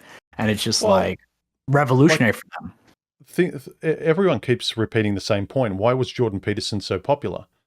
And I think your metaphor of running away, Jordan Peterson basically resonated with everyone and said, like, stop running. His whole message is about that. Stop running away. Correct, because you can't like these concepts of like building things, honor, moving on to greater things, having relationships with people. If you don't confront the thing behind you, you can't move forward because that thing's always going to drag you back and slow you down. And But you notice the thing that, like, people, like you said, know what the right thing to do is. And then you might get a Jordan Peterson or someone else, they might eloquently say it in a way that resonates with people, but he hasn't said anything that hasn't been said a thousand times before. Right. But he's Right. just reminding you of the very basics of what works as an efficient human being, as a relational human being, as a fair human being, And people are like, wow, they're blown away. Did you hear what Jordan Peterson said? It's like, yeah, that's an optimal human sort of relatable condition to sort of remind yourself, because you veered so far into the wrong direction. He's just reminding you of what a more optimal human being should be. I don't Yep. think he's reminding them. I think he's introducing the idea for the first time. I think a lot of this stuff has fallen by the wayside the last 2 or 3 generations, where it's Yeah. not there's no source for these last couple of generations for this material, because no one was talking about it, no one was teaching it anymore. And a guy like Peterson comes along, and something as deep as clean your room, and the concept of why that's important. It seems glaringly obvious to the older generations and some of the younger folks who were taught those things at home, maybe in church. But there's a lot of people out there where these are brand new concepts. Let me ask a question to all you guys. Do you think now, because of the digital age, we all think we're very clever because we can type anything into Google and hit return? Do you think that, like those messages, people dismissed Jordan Peterson because he said something as simple as clean your room? And we all know what that sort of implies. No. Do you think they did because they think, oh no, we got more advanced solutions. We don't need church. We don't need society. I've got my own more advanced ideas. That's kind of old school. That's stupid. Of course, clean your room, but the real answers are more advanced than that. No, I don't think that's why Jordan Peterson is so vilified. I think the reason Jordan Peterson is so vilified is because he had the balls to say, hey, you need to be held accountable for your bad decisions. Like, that is a scary concept for a Yeah. lot of people. Wait, I did a boo-boo? I did a bad thing? Yeah, you did a bad thing. You weren't supposed to do that. And then it's like, well, no one ever told me I did the wrong thing, so I just assumed I was doing the right Yep. thing the whole time. Yep. And then it's like, no, I'm going to hold you accountable. It's like, wow, this guy's not backing down. He must be the king of the incels. And like, this is how they deal with things. They use psychological tactics and things like this. And again, when you're a man of integrity, you have honor, you actually try to have good intentions, you try to be transparent. People who use these tactics, it exhausts you. But again, in my experience, when you go out into the real world, people tend to be a little more reasonable. Because again, I think there's always that underlying caveman impulse that knows, hey, this person is like arm's length away from me, so maybe I shouldn't piss this person off. But like on the internet, you don't have that. And so people just kind of say whatever they want. So I don't think it's so much that these people feel like they're charlatans endowed with some special knowledge. No, I just think that like someone tried to hold them accountable for the first time. The people it resonated with were like, yeah, okay, I can get on board with that. I can admit I have some faults. Let's clean that up. But the people who just want to keep running, no, they're not going to take responsibility. And, it just so happens that a lot of people that give Jordan Peterson crap happen to be like these modern college girl women that are like my age and younger. Like, they're the ones that really don't like what he's saying, because it's like, no, there are values like virtue and honesty and modesty and, not sleeping around with everybody that swipes on you on Tinder and stuff like this. And it's like, wow, you're actually trying to hold me accountable for this right now? Yes, we are. And I know you don't like it, but look, there's consequences to what you do. And, if you don't want to deal with that, listen, you could ignore consequences, but you can't ignore the consequences of ignoring it. Yeah. So I Yeah. think that's what people. I think Ayn Rand said something similar to the effect of you're free to do whatever you want, but you're not free from the consequences of doing whatever you want. That is correct. It's very much the same principle with freedom of speech, right? Yeah, you can say whatever you want, and the government will not kick in your door and do something about it. We never said anything about your neighbor coming and beating you up, though. We never said anything about that. But again, people, twist and reshape things for their own means, and only people that are interested in furthering their own means and not really interested in having integrity and doing the right thing are gonna be like that. You know what's funny? You mentioned before it's tiring when you talk to these people. It gets exhausting when you try and have a reasonable conversation and that say someone is just being awful, and you're saying you're not being fair, and they're saying, well, if people don't like me, they can just F off. They need to deal with me. This is just the way I am. And you try and be fair and say, well, if someone treated you the way you think everyone should tolerate you, would you like it? And then they lie and they say, yeah. It's like, no, you wouldn't. Stop lying. And they can't actually they can't empathize with another person. So they think that another person would be exactly like me. That's the only person I would associate with. Like you have no friends because everyone either needs to mirror you or they need to disappear in your world. So yeah. There's so many people that are disingenuous. They don't want to relate.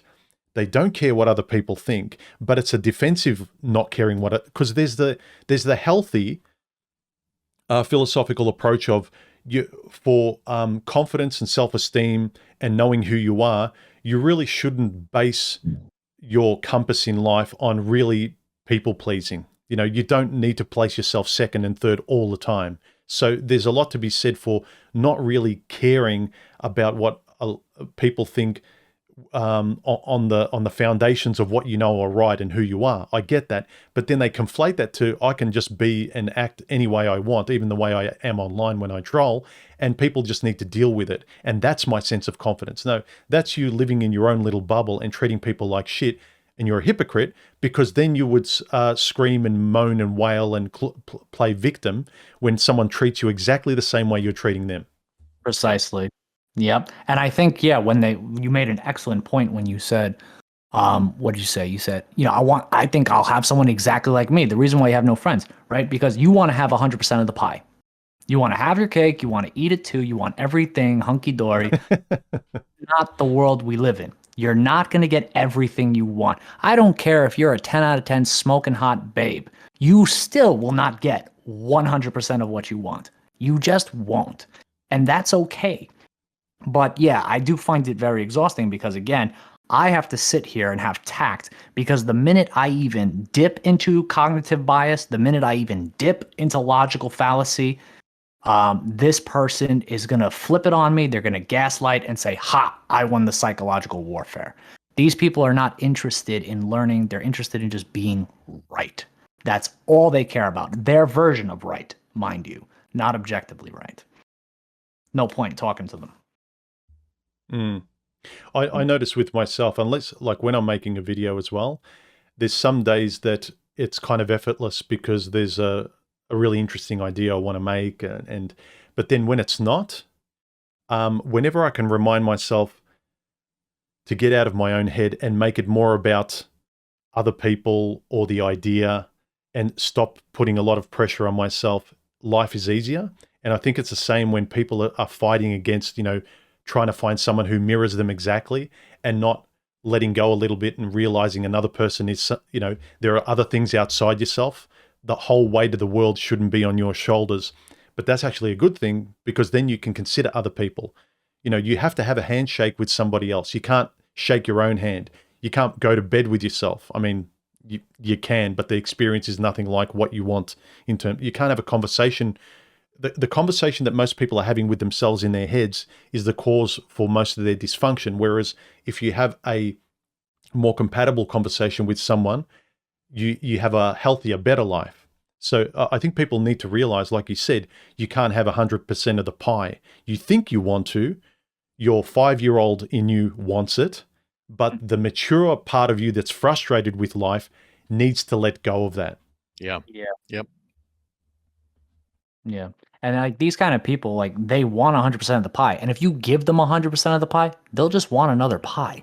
Like that's just the kind of person they are. It's like, well, can I have two pies now? And it's like, no, you can't have two pies. You could barely have one. Eyes are bigger than your stomach, as they say, right? And yeah. Yeah, and then what if the life intrudes, and then at some point you can only give them 90% of the pie? It's over.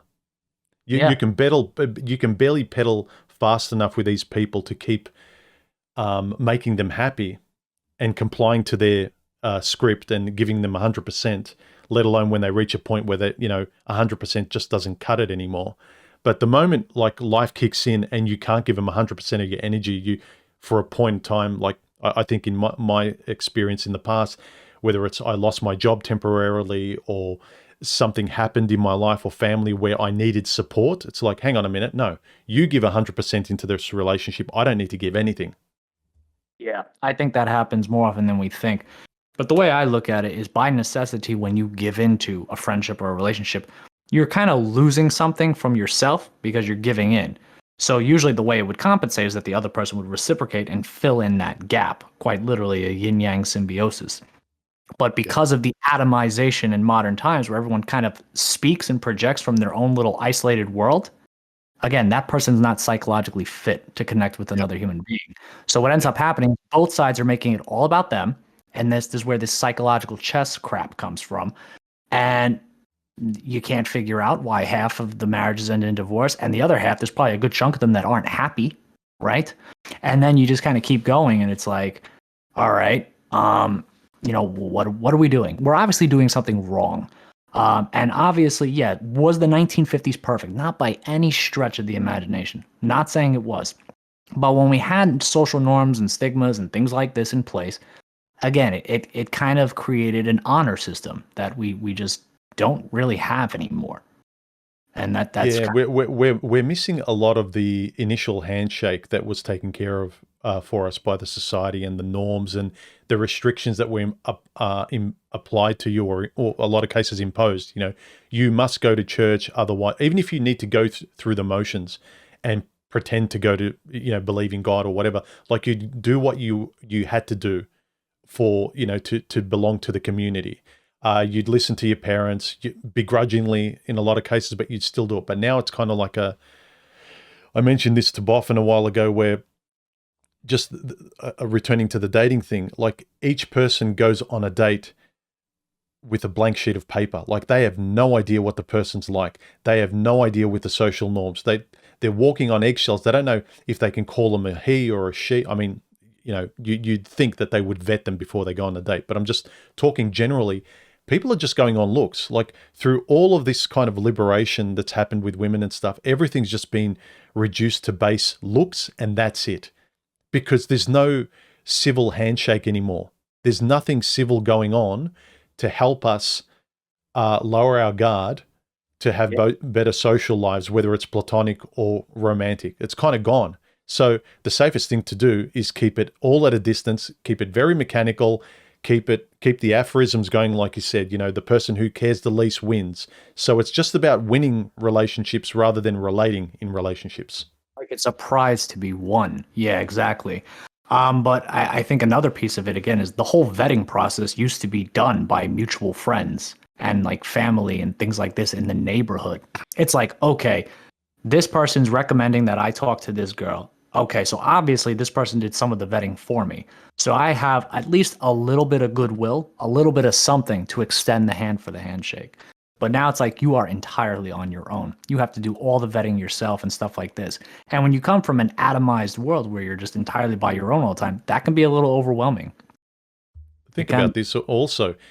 There's a lot that you don't need to do anymore. You can be lazier because now you say, well, I never have to introduce anyone to my family because I'm hooking up all the time. I don't take things as seriously. I don't do things the way my parents did.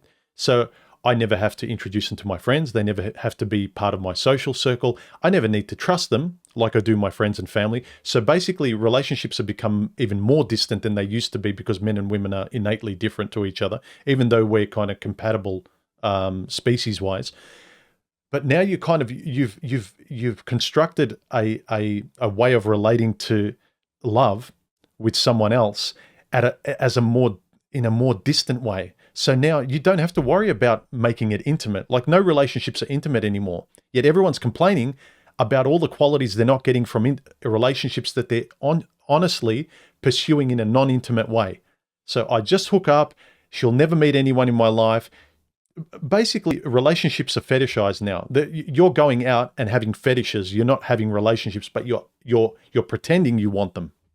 Look at OnlyFans. What is that, right? Think about it, right? The videos online are free. So obviously there's another thing here. It's like an illusory relationship. That's what they want because that's what they really crave. A lot of men out here, like, contrary to popular belief, like, women tend to think like men have one-track minds and this is all, they only care about sex. It's like, yes, that's part of it, of course. But we are a pro-social species. So obviously facilitating actual intimacy and bonds like this is something that we're wired to do. But again, modern socialization and innovation has kind of impaired our ability to do that, what we are naturally made to do. So I just kind of look at it and think, well, how are we going to reverse this trend as technology gets more and more integrated? I fear that it's actually going to get worse, not better, personally. Yeah, I don't know, because after it, I've noticed a big shift, not only in my life, in a lot of people's lives. So that's kind of made people pivot in a way, whether they wanted to or not. I've noticed a big change prior to and then now post in a lot of ways. People I know, online, just everything. I have no idea how people are going to readjust or how they are readjusting. There's a lot of hooking. There was a lot of hooking up going on in too, though, because of that isolation. But again, the men that all the women want, again, of course, that guy's never going to commit, right? If Leonardo DiCaprio can keep getting a 25-year-old girl again and again and again and again, and that's what he likes ideally, why is he ever going to put a ring? He's not going to do it. So, of course, if you keep chasing the men that have the ability to execute, you're getting damaged by all these guys. Because again, it's like you want commitment, but he won't even introduce you to his family, right? Oh, So look, Leonardo DiCaprio, he probably will get married. It's the same with George Clooney. It's not that he was holding out for the right girl. He'll get tired of it. I guarantee. It will not surprise me if he gets married in the next decade as he gets older. Perhaps. It But will again, not surprise me. yeah, but the fact that he's been going this long, right? A lot of girls, they think it's like, that you ever hear of the film A Walk to Remember? You know that movie or no? No. So basically it's a story of a girl turning a bad boy into a good man. Doesn't happen in the real world. But again, they watch these movies and they think, well, that's what I'm going to do. I'm going to convert him. And it's like, no, you're not. You're not going to change him. But what ends up happening again is like, this creates just another layer of disconnect. Completely out of touch with what men want. You're chasing this guy. You're making yourself less marketable in the process in the modesty department. And then when you do come back around and finally acknowledge our existence, then we're kind of in a position like, well, you don't have what I want. And then they turn around and say, how dare you? Which just kind of, again, exacerbates the problem even more. Now, granted, if you look at the data, honestly, if you're talking like overly promiscuous, I know you talked about body count recently. If you're talking like double digits in bet or higher, it's probably like, in America at least, it's only like 1 in 5.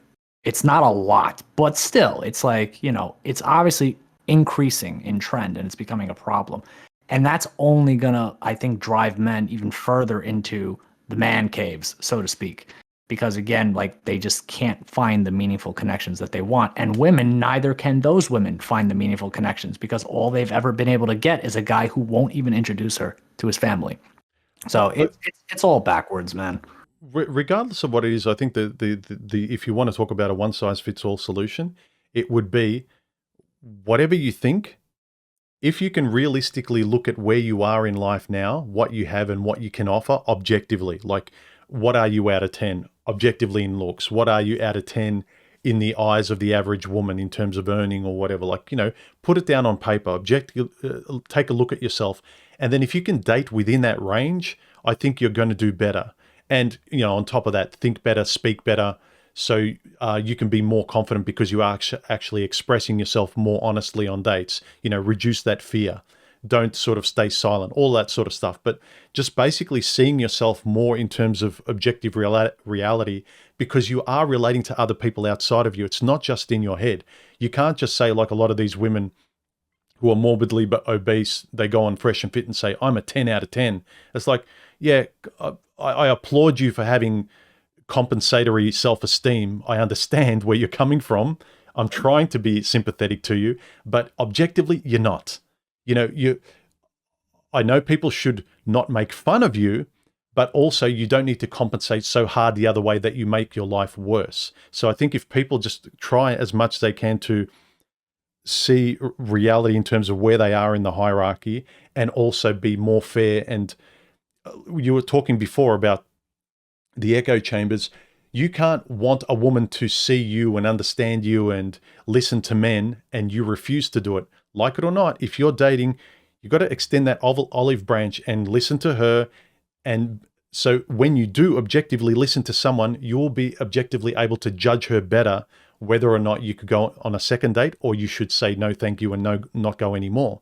So whichever way you cut it, looking at yourself realistically, listening to a woman, which I know a lot of the manosphere guys don't want to do because they feel like women should be invisible. They've had enough of being used, so it's only about what they want, and a woman needs to fit his frame. It's like, no, if you want to continue to get frustrated with women and date vapid bimbos that could take you to court all the time because you're dating the worst of the worst, good luck to you. But if you're still open to dating and you want to find a companion that you're compatible to, you will need to be real with yourself where you are and find a woman that's compatible with where you are and what you want. And also you have to listen to them, because only by actually listening and insisting that she listens back to you will you be able to relate more sort of realistically.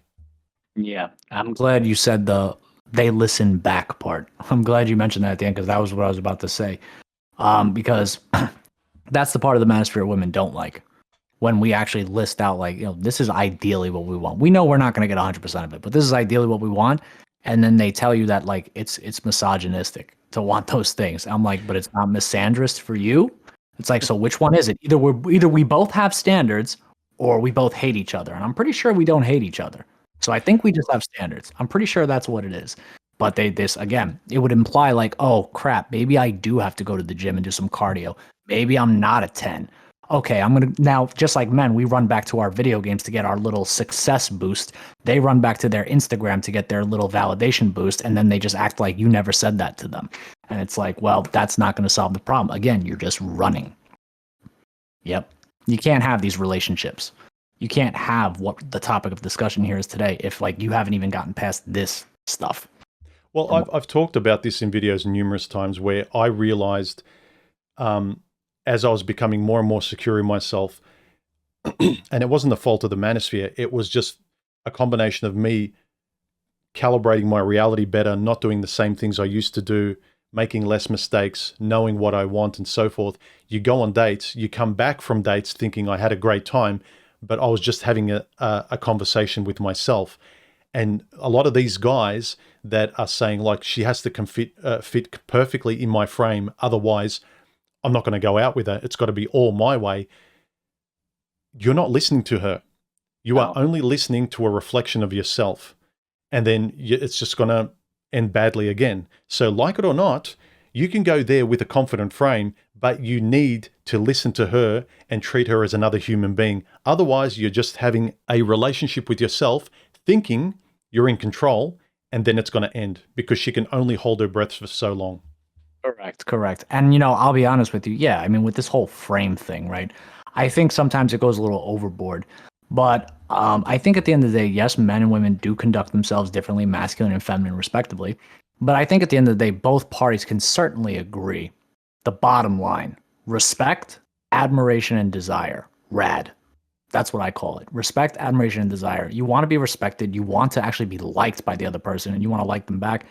And you actually want to feel wanted. I mean, like, is that really too much to ask? Apparently in 2022, it is too much to ask. But I think everyone can agree that that's like the bottom line. Man or woman, doesn't matter. I think everyone can agree. Look, there's standards to be respected by. And if you're not going to find that an interesting topic to think about, then of course you're just going to cross your fingers and rely on luck. I've been saying for a while now, the more you can insist that relationships are not luck, that they're a skill, I think you will have a better life with or without women. I mean, don't get me wrong, some things definitely are luck based. I have friends like, they got married and it's like the most supportive spouse you could possibly imagine. It's like, how the hell did you get so lucky? And it's like, I don't know, man, but I'm thankful every day. And then there's some situations like it's still work. You still have to have the relationship skills necessary to maintain relationships and keep them going, keep it fresh, keep it interesting. But again, when you're cultivated in the internet space, you don't have these skills. You never learn them. And that's why you have people where they start hearing it for the first time on a YouTube video and it's like it blows them away. When perhaps prior generations look at it like, what? This is like the ABCs of social interaction. What are you talking about? Yeah. It's just two really different ones. Yeah. Where were your ideas of a relationship formed, Pete? What was what was your source material for how you got it in your head what a relationship should be? My parents. So my Yep. parents, I would say, probably had one of the best relationships I've ever witnessed. Like those two people just loved each other, just very Yep. deeply. Yep. However, Same for me. at the same time, though, I have a childhood best friend. I saw the polar opposite in his house. So I wouldn't say unique, but I had a pretty novel experience in the sense that I got to see what good looks like and what bad looks like at the same time growing up, seeing both side by side. So I knew like, okay, I don't want this where they're yelling at each other, they're on the verge of exchanging blows. I don't want this. Okay, but I kind of do want what my parents have here. Yeah, they have disagreements, right? Because again, as humans said, you don't want a carbon copy of yourself with opposite anatomy. That's not what you want. That would get boring very quickly. You got to keep things interesting. But my parents, knew things like, hey, don't argue in front of the kids. Simple thing, right? Don't argue in Right. front of the kids. Make time for each other. Friday, that was my parents' day. That was their day. They hung out. They hung out with their friends as well, but like Friday was their day. They made time for each other. They put the work in. They did what they had to do. And again, when you go out into the real world, even like in the 2010s, like when Twitter and Instagram were first coming out, you saw the contrast and you were like, wow, this is completely different from what my parents were. Right? But the problem is, though, you have these people moving very differently from how their parents are. Let's just say maybe my parents were more of a traditional relationship. And you have these people moving in a modern way, but then they come back down the road, like in their late 20s, like, okay, I'm ready to have a relationship like my parents now. Like everything you did up until this point just didn't happen. And it's like, it did happen. And, we talk about things like modesty all the time in this space. And, women, I'm sure, they have things, maybe their equivalent is like a man who's like in his late 20s and he still doesn't have himself established financially, let's say, something like that. And it's like, okay, well, what have you been doing with your life? Like, how can you expect a traditional outcome if you haven't been putting in that type of work? But yeah, that's where it comes from for me. It comes from my parents. And, I idolized what they had because they just showed me how it was done. And it was like, I didn't question it. I was like, yeah, that's how it's supposed to be. And it was a great relationship. And it gets lodged in your head. That becomes the gold standard. That's your point of reference. Yeah. Yeah. And unfortunately, again, most relationships I see in my life have failed to replicate. Now, that could be a bias on my part, probably is. But most relationships I have seen are kind of in the middle, in this gray nebulous region between what my parents had and what my childhood best friend's parents had. Most of the time it's like it's never anything violent or anything like that. But most people, it's like they're fighting all the time. The running joke is always, it's all about the communication. It's like, well, clearly these people don't have the necessary communication skills to just say what needs to be said to get this moving, get this fixed so that you can go back to enjoying each other's company. And like my parents were just really good at that. And well, think about in the past, like you talked about the pie. Everyone now goes into relationships wanting all of the pie or almost all of the pie. Whereas before it was like, it was rude to want more than your fair share. Like, Right. yeah, 50-50 around there. It could slide here and there. Like one person needs more of it than you, but it was kind of like 50-50. There was a bit more balance to it. And now everyone's like manufactured self-esteem. It's all about me. It's how I feel. It's about living your life to the fullest. And if you feel like the other person's making you feel the opposite, then you need to get rid of them, or you need to, you've got to be, the other person's basically got to be a complete mirror of you. It's got to be solipsistic relationships everywhere. And the moment they don't feel that way, you just go and try and find another person that's exactly like you. Yep. Because but there's a problem. Preference. Yeah, I want to eat 100% of that pie every time. But there's a problem there because you already assume that they know what a pie is. Most of them don't even know what a pie is. They have this idealized version of a pie that they've either seen on YouTube or read about or fantasize about. And to go with Pete's analogy with with the pie, if they get 100% of the pie, they'll just want another pie. I think it's slightly deeper than that, because I don't think they really know what it would be like to get 100% of the pie that they want.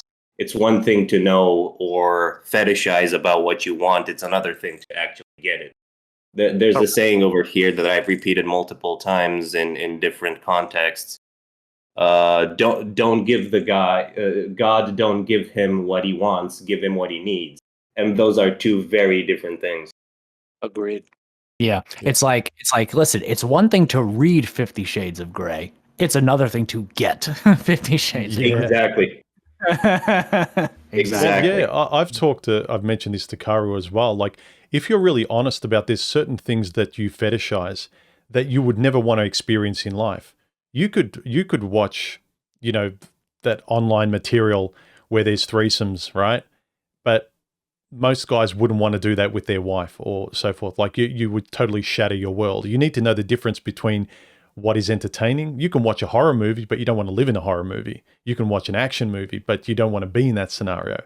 And so people romanticize these movies, and women, you've mentioned, they do it to a huge degree. Their whole vision of what love should be like is the romantic Hollywood template, the Disney template. It's not kind of, this is escapism. Like a lot of us guys, we kind of, if you've got at least a good head on your shoulders, you know the difference between what you fetishize online and what sort of a decent girl that you could go out with is like.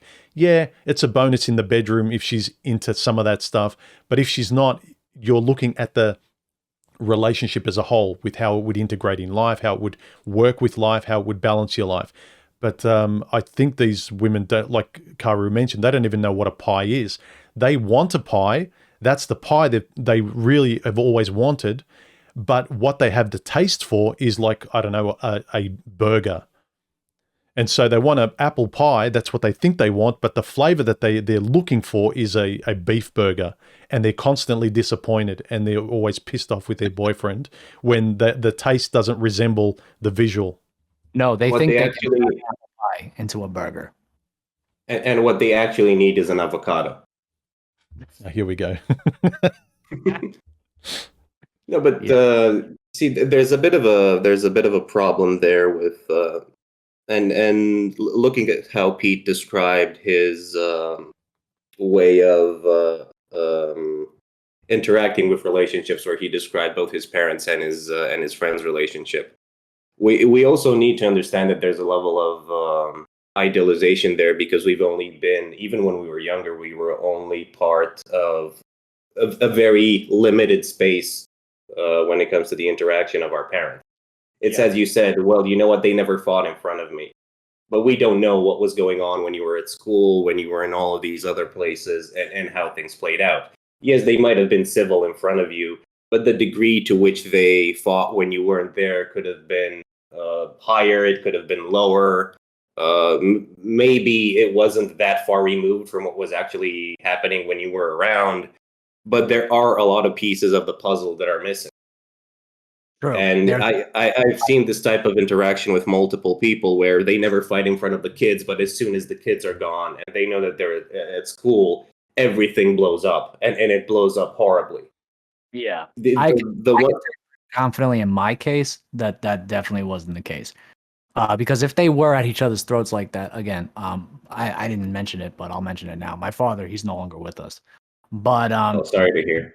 it's all good. It's been like 13 years.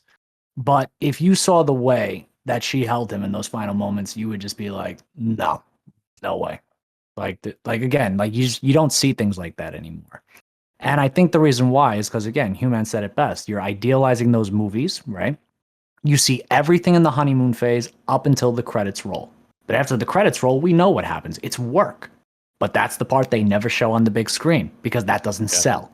Because that would imply, oh, you actually have to take responsibility. You have responsibilities in this relationship and this, that, and the third. And people don't want to hear that. We already talked about that with Jordan Peterson because he had the nerve to hold people accountable. People don't want to take responsibility. They just want to run. They want to put it off until it becomes so insufferable that they have no choice but to finally turn around.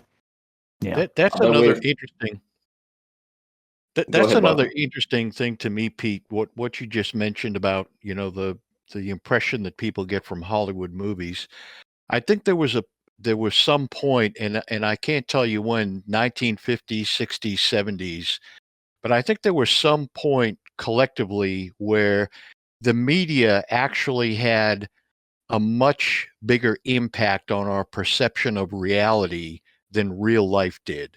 I think up until whatever that decade was, people stayed more connected to their real life experiences, the world around them, the neighborhood. I've heard you mention the neighborhood a couple of times. Yeah. And at some point it flipped, and now the media, what's presented to us has become our perception of reality. Yeah, because again, we have a society of atomized individuals who are cultivated in a digital environment. Right. That's the core of it. But I mean, propaganda has always been around. It's just that propaganda has just become a lot more insidious and effective in how it's executed. Yeah. Yep. Yep. It has a much bigger influence on the average individual today now. Sadly, yes. But Pete, at the end of the road, when the honeymoon phase is over and when they watch all these movies, it's not that they don't see work at the end. They see porn at the end of it, and they see a lot of it. Like That's what men see it. Yeah, exactly. That's what the guy sees. When he sees the kiss at the end of the movie, it's okay. Now we can start getting serious. When it comes to the Jordan Peterson thing, I think it's a bit more it's a bit more nuanced than just he just pointed out personal responsibility, because when it comes to disagreeing with the guy, there are multiple layers of that. You have the outright dismissal where somebody says, "Oh, the guy's a misogynist, he's a right wing, whatever," and they're not even going to listen to the guy's message. And I don't think these are the people that we're actually talking about. You have a more nuanced dismissal where some of the things that he says, even though most of them are pretty innocuous, and let's be honest, there are things that your parents told you when you were younger. If you had even, let's say, lower quality parents, I don't think I've ever met anyone whose parents never said clean their room, even though I'm sure that there are cases of that floating around. Sure. But at the same time, you look at the people that react to this, and well, you know what? When your parents told you to clean your room, you acted like a little spurg, even though they told you when you were 20. But now, because somebody else says it, you take it to heart. There's a bit of that rebellious nature that humans have in them, and they think that they just now found some source of wisdom. However, the issue that I do see with Jordan Peterson is that a lot of the decisions in his life and a lot of the things that became public about the guy are antithetical to what he preaches. It's one of those situations where do what the priest says, not what the priest does. And I'm sure you're aware of the memes where he says, "Clean your room," and there are multiple pictures with him in a very filthy environment, in a very filthy room. There's the example with how his daughter's situation ended up with the divorce and everything else. And I think that's more of the reason why people don't like Peterson. Like I'm not going to be. He's not. he's not an example of how to perfectly live your life, or as close to it as possible, when you have these glaring things that just look at you and say, well, you know what, I'm just saying the things you want to hear. Correct. But that's also, in my opinion, a dangerous arena to get into. Like, I get it. I think when he first came out, like when he first blew up, like what I'm saying is kind of like the main reason. Because again, people don't like social disapproval, period. They don't like it. They avoid it at all costs. But I think, yes, what you're talking about, someone that's looking at it from a logical fallacy perspective would call that an argument from authority. It's like, okay, this person, yeah, maybe he doesn't practice what he preached, maybe he does. If you want to have a conversation about the person, okay, guy's got a pigsty, his daughter's kind of doing some promiscuous stuff, not really that good, kind of a bad look, whatever, fine. But again, I've talked about this before, separating the person from the idea. If someone says a good idea, if it's a good idea, it's a good idea. It doesn't really matter to me who says it personally.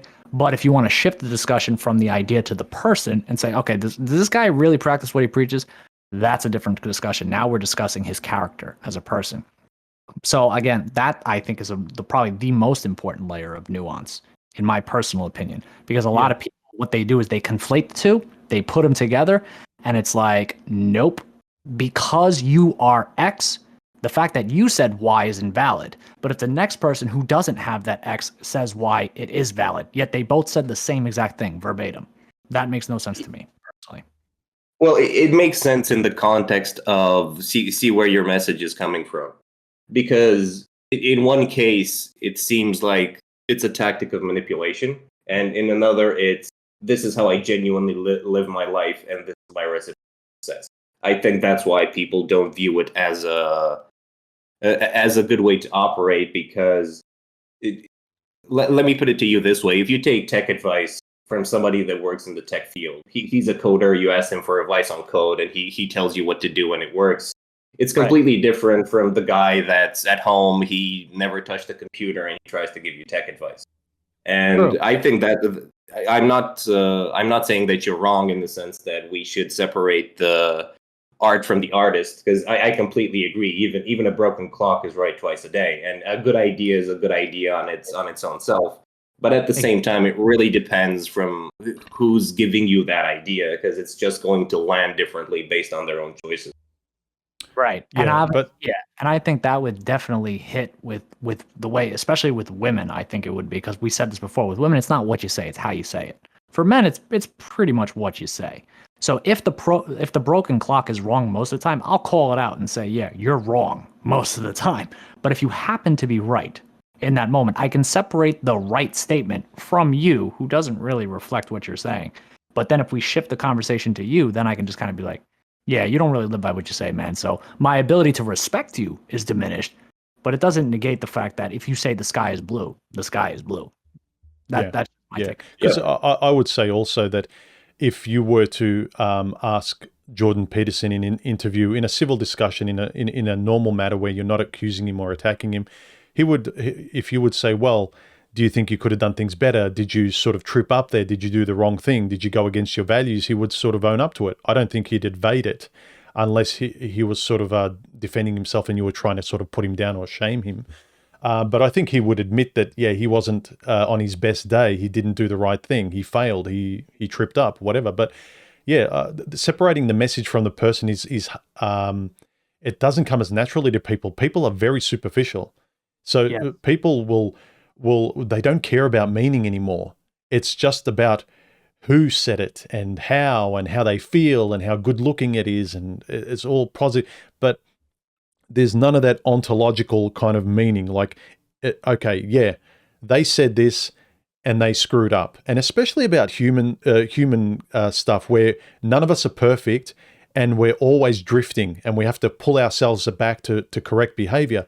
Whereas the analogy with someone who's like an engineer, if you accumulate information, I will get more and more of an expert, and that won't disappear. I'm not going to give you the wrong advice. It's all based on fact, on science. So I'm just going to get better and better, and it's very unlikely I'm going to steer you in a completely opposite direction if I'm an engineer or if I'm a programmer or something. But when it comes to human stuff, that Jordan Peterson is always like talking about, their struggles.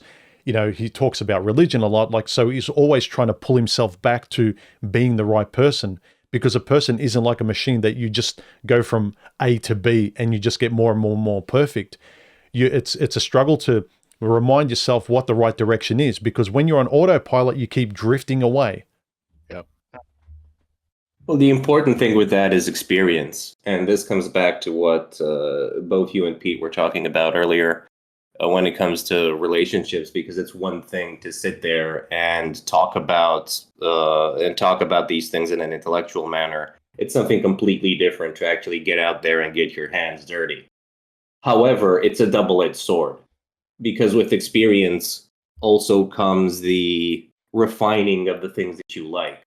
And you also risk, by having too much experience, to get to a point where your standards go up in a certain way where you're never going to find a good or a perfect fit or anything that comes even remotely close. Yeah. The larger your palette of experience is, the more precise you're going to get, and the more your standards are going to rise as well. You need to reach a point where you're going to realize this is good enough, and this is the level of compromise that I have to go with. And this is something that I don't think the manosphere ever talks about properly, because it's always about making her fit into your frame. And if she disagrees with you, or if something goes bad, kick her to the curb. People can't even have a bad day anymore. They can't get sick anymore and just feel like crap because they need to be at 100% the whole time, and they're perfect the whole time. It's just this type of Hollywood-esque type of video that gets put in front of you where everything is perfect, and just people buy that pill for whatever reason, and it's just not real. Correct. That's why it's so important to delineate between standards and boundaries. Standards are negotiable. It's the trade-offs. But boundaries, that's like the absolute no-go.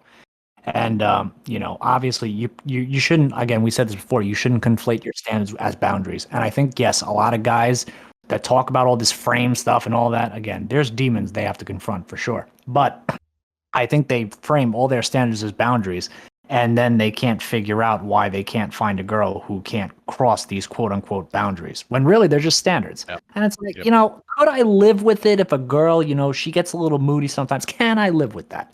Yeah. Can I live with it if she's moody all the time? No. Nuance, layers.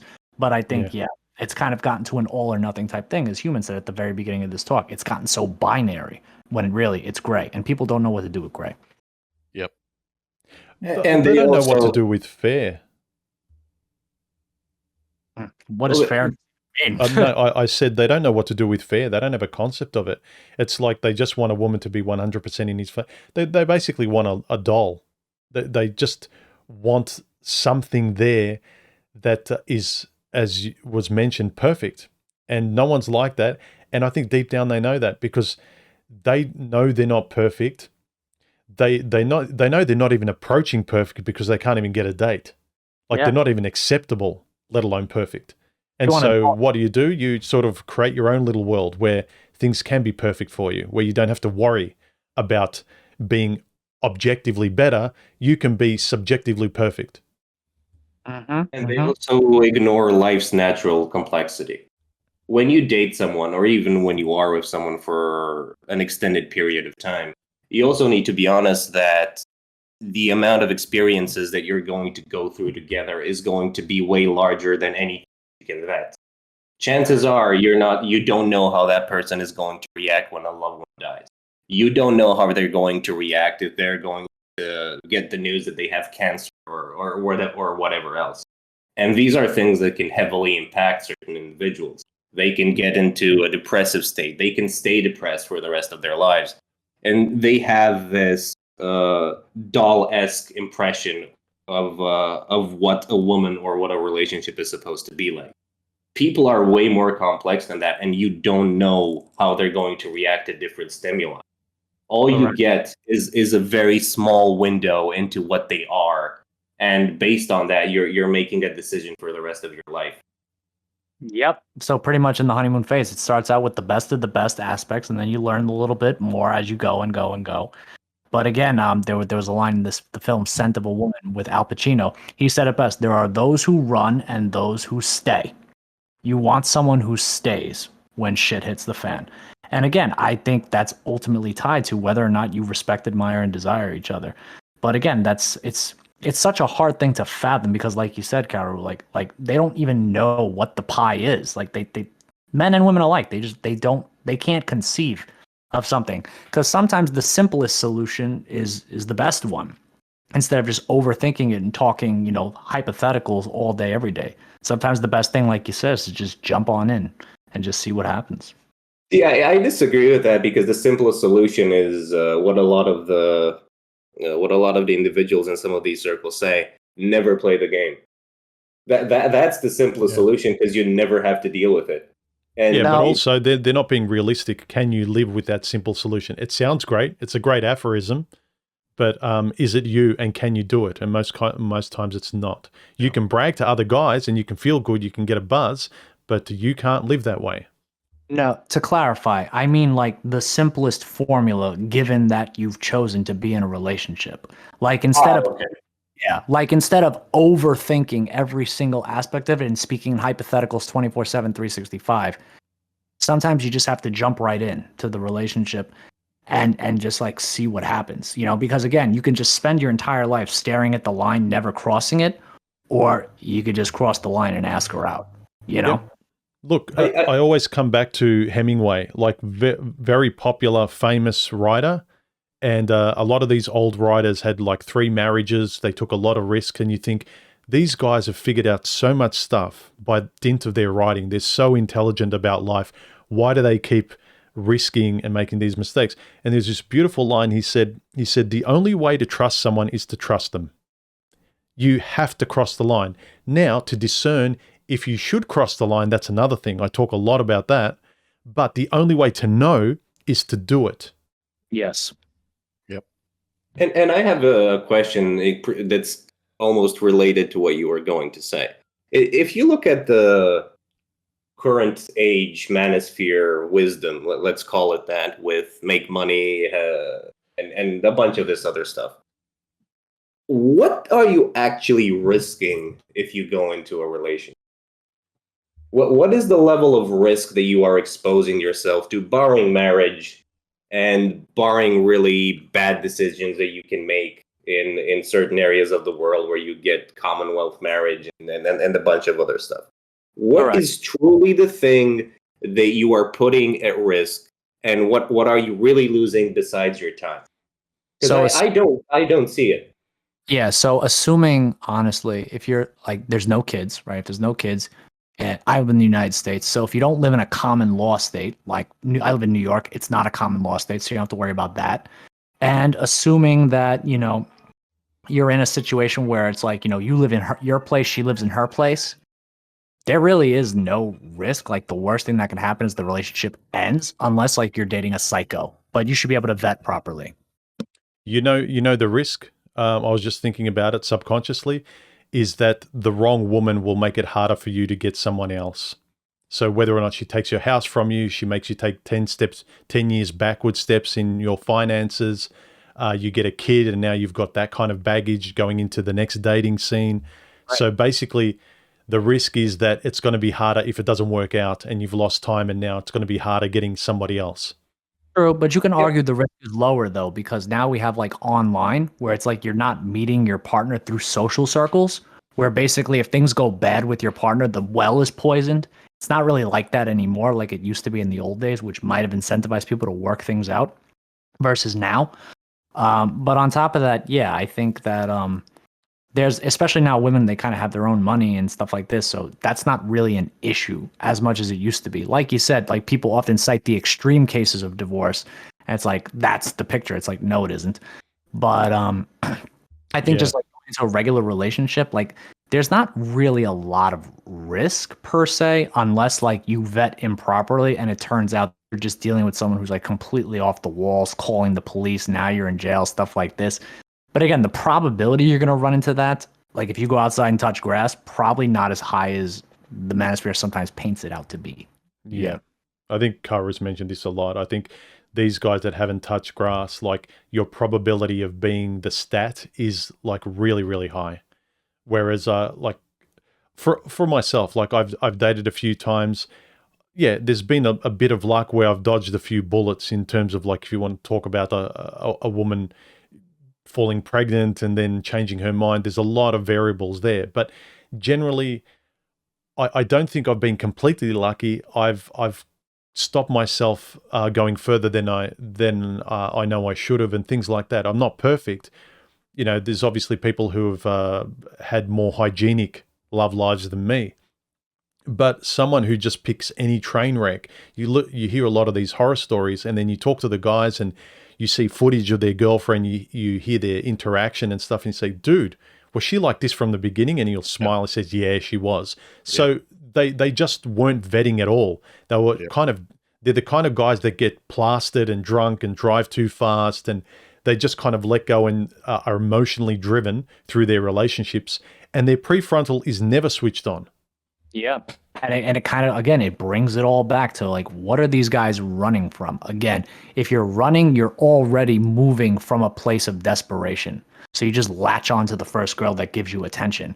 And that's obviously not good, which is why, again, it's so fundamental to just be in the correct psychological state to even be in a relationship in the first place. Otherwise, you're not going to do the vetting. You are going to be reckless. And then you're just going to dig a deeper hole, and it's going to be harder to get out of it. Yeah. I haven't been able to come up, again, there's no one size fits all answer. So, you know, I don't know why I'm bothered trying, but I suppose as a person who's always trying to find solutions and sharpen my own perspective, I naturally do it when I'm thinking of my fellow man as well. But I just keep coming back to, if the person doesn't have this interest to sort of take a step forward and discuss this stuff, doesn't find it interesting enough, then I don't know how. They just basically need to hit a wall so hard that there's no other way. It's kind of like the doctor having to give you a diagnosis and saying, well, you're finished unless you change your lifestyle within a month. In 6 months, you won't be here unless you make changes. They really need a shock to the system. Well, most of what they engage in is bird speak. You can talk about the psychology of a relationship all you want. You can talk about what you think fits your life as much as you want. But unless, as we mentioned before, you have the experience and you see what you can deal with, you see the things you can appreciate, you're not going to know what actually works for you. Take the example that these guys have. You know what? I want a traditional submissive woman that always does what I tell her and all of this crap. That never ever existed. Like there are fetish communities where that happened, and you're essentially getting a human pet if they actually act like that. And even then, they don't understand that that type of interaction is still engaging with a lot of boundaries. Look back at the 1950s, and Boffin is here in the room. Do you remember that the dude only used to have a chair and a mug, and that was Dad's chair and Dad's mug, and nobody touched those things? But the house was the woman's domain. She was the one that was cleaning around the house. She was the one that kept things in order. And the second you did something wrong, it's, look at what you did. You destroyed my work, and now I need to do it again, and all of these other things. Like, stop engaging with your fantasy where you're going to find a pet that somehow fits into your world that you're going to meet for 2 or 3 hours a day, and for the rest of the month she lives in the vents or something. Yeah. You're ultimately engaging with another human being. She's going to have needs, she's going to have wants, she's going to have standards, good times, bad times, she's going to get sick. Maybe you're going to have to take care of her if she has to get surgery, and vice versa. It's not a one-size-fits-all solution, and the complexities that you're going to have to deal with, you can't even fathom. Yeah. Yeah. Assuming a guy could even find a woman like that, Carew, he may thinks that's what he wants, but in reality, it's what you just said. He gets a pet. And I think most guys would tire of that pretty quickly, because the implications of owning a pet is you have to take care of it all the time. And Yeah. that's not Go ahead. Yeah, that's not what guys are really thinking. That's not what guys really want. They think they do, but it's a part of that male fantasy thing. Yeah, I think it's a case of the man not knowing what the pie is, right? You know, I Yeah. think I think really like again, I think like I understand what they mean when they say submissive, but they don't fully understand. Yeah, yeah, I think what they're trying to say is like, I want a woman who respects me, she admires me, she desires me, she trusts me. Because obviously I have a vested interest in this woman. I want to protect her. I want to give her a better life. I want to keep her safe. And I want to provide for our children and this, that, and third. I want to do all of that. Right? But I don't want to do that for someone who doesn't respect me, doesn't admire me, doesn't desire me, and doesn't trust me. And if you frame it like that with a woman and you turn it around and say, that's kind of what I mean by submissive, she probably would turn around and say something to the effect of, like, well, that's kind of what I was hoping for from you, too. So, hey, if we're on the same page, this is great. Okay, awesome. But again, I think sometimes when you get stuck in the echo chamber, you stay a little bit longer than you're supposed to. You really can't like jump onto the rhetoric. And as Karu says, you never even dipped your toe in the water. And I have to admit, it's been a long time for me. I'm kind of guilty of it. But for the first time in a long time, I'm much more open-minded to at least making the attempt again. But there's some inner stuff that I had to deal with first to get myself into that mindset. And a lot of these guys, they still haven't done that yet. So they just latch onto the rhetoric because that's what resonates with them. And that's what they stick with. And it's no different from a feminist who does the same thing with her rhetoric. It's the same exact It's defensive, yeah. And it's not just about the defensiveness, it's about the reactions that you have to what's going on. Because Pete's mentioned about dipping his toe in the water again, and by the way Pete talks, I can tell that if he gets rejected, it's not going to be a bad thing. No. For some of these guys, you can tell just by interacting with them that they're in a place where the second they find someone that supposedly they like and they talk to them, and if they get rejected, all of the things that they're dealing with are going to come back. And she's a this word and a that word, and she doesn't know what she's losing, and all of these other things. And this also kind of relates to the delusion that they have when it comes to their own value. Yeah. Go ahead, Pete. Yeah, I was just going to say, like I said, like I was saying before, historically speaking, of all human history, right? 40% of men have reproduced. 80% of women could say the same. So in that type of situation, it's abundantly clear there's a desire gap. So of course, on a balanced probability, men are going to get rejected more than women. And once you understand that, again, you don't take it personally anymore because you realize like I'm more likely to be in the 60% than the 40%. On a balanced probability is when I talk to a girl. So if she rejects me, it's like, all right, I guess I'm in the 60% for this girl. I just got to find a girl where I'm in the 40, and that's it. And especially like the initial meeting, like realistically, you're virtually strangers. So why do you take it so overwhelmingly personally? Like there's a lot of issues a person needs to deal with before they've even gone on the date. But I hear it over and over again, less so today, but more years ago, where I would try and talk more balanced in terms of like, well, if you want this, you've got to be fair and you've got to give this, or you've got to be more realistic. Yeah, I know women can be this way, but try and have your eyes open and look for this and blah, blah, blah. And you always got comments and they'd say, well, if you do that, human, she'll reject you. Or if you catch feelings, she has you. And I'm like, what? It's like all it says is it shows me what you're not dealing with. Like if a stranger rejects you, like who cares? If she's not for you, who cares? You're free again. Like, so the way these guys are reacting, the perfection they want says so much more about them, more than what they're trying to say, oh, women are crap. It's like, no, you're telling me how many issues you haven't looked at and how unfair and unrealistic you're being. Yep. Isn't it staggering that they know your partner better than you do, even though they've never seen you or met you personally, or them for that matter? Yeah. You tell them, oh, this guy's been married for 20 years, and you talk to the guy. He's the guy, and the guy's happy. He's like, I love my wife, love my life. Yeah, I can agree with the manosphere, but I'm lucky. I'm in a good position with my family and life. And all of them are like, no, we know your life better. She could leave you at any day, dude. Divorce her. You know what? She could also die at any day. It depends how you look at the situation. Something is bound to happen regardless. If she died tomorrow, I'm pretty sure that guy's not going to say, fucking bitch, I never should have married her. Just standing in the cemetery like, I just got fucked again. This is the third time this week. Typical women. Yeah. They're all like this. They all leave you, see? But it's funny. Sometimes you have to use humor, like to get through to men. So I find that humor is a good tool.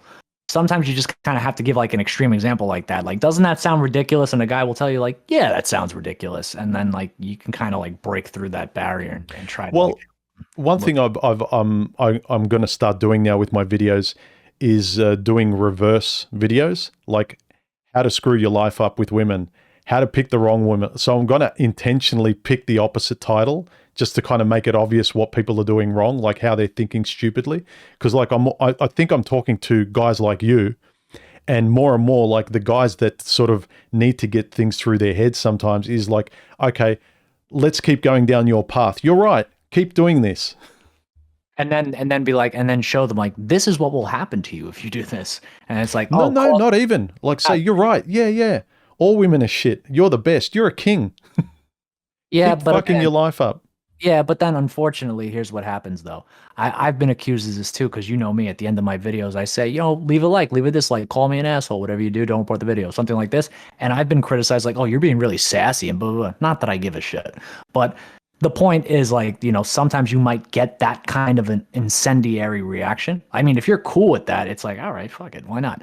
But if you're not cool with that, I'm just saying that's probably what you're going to get. Because again, that defense comes up because again, you're talking to people where their ideas are tied to their identity. They haven't made that separation yet.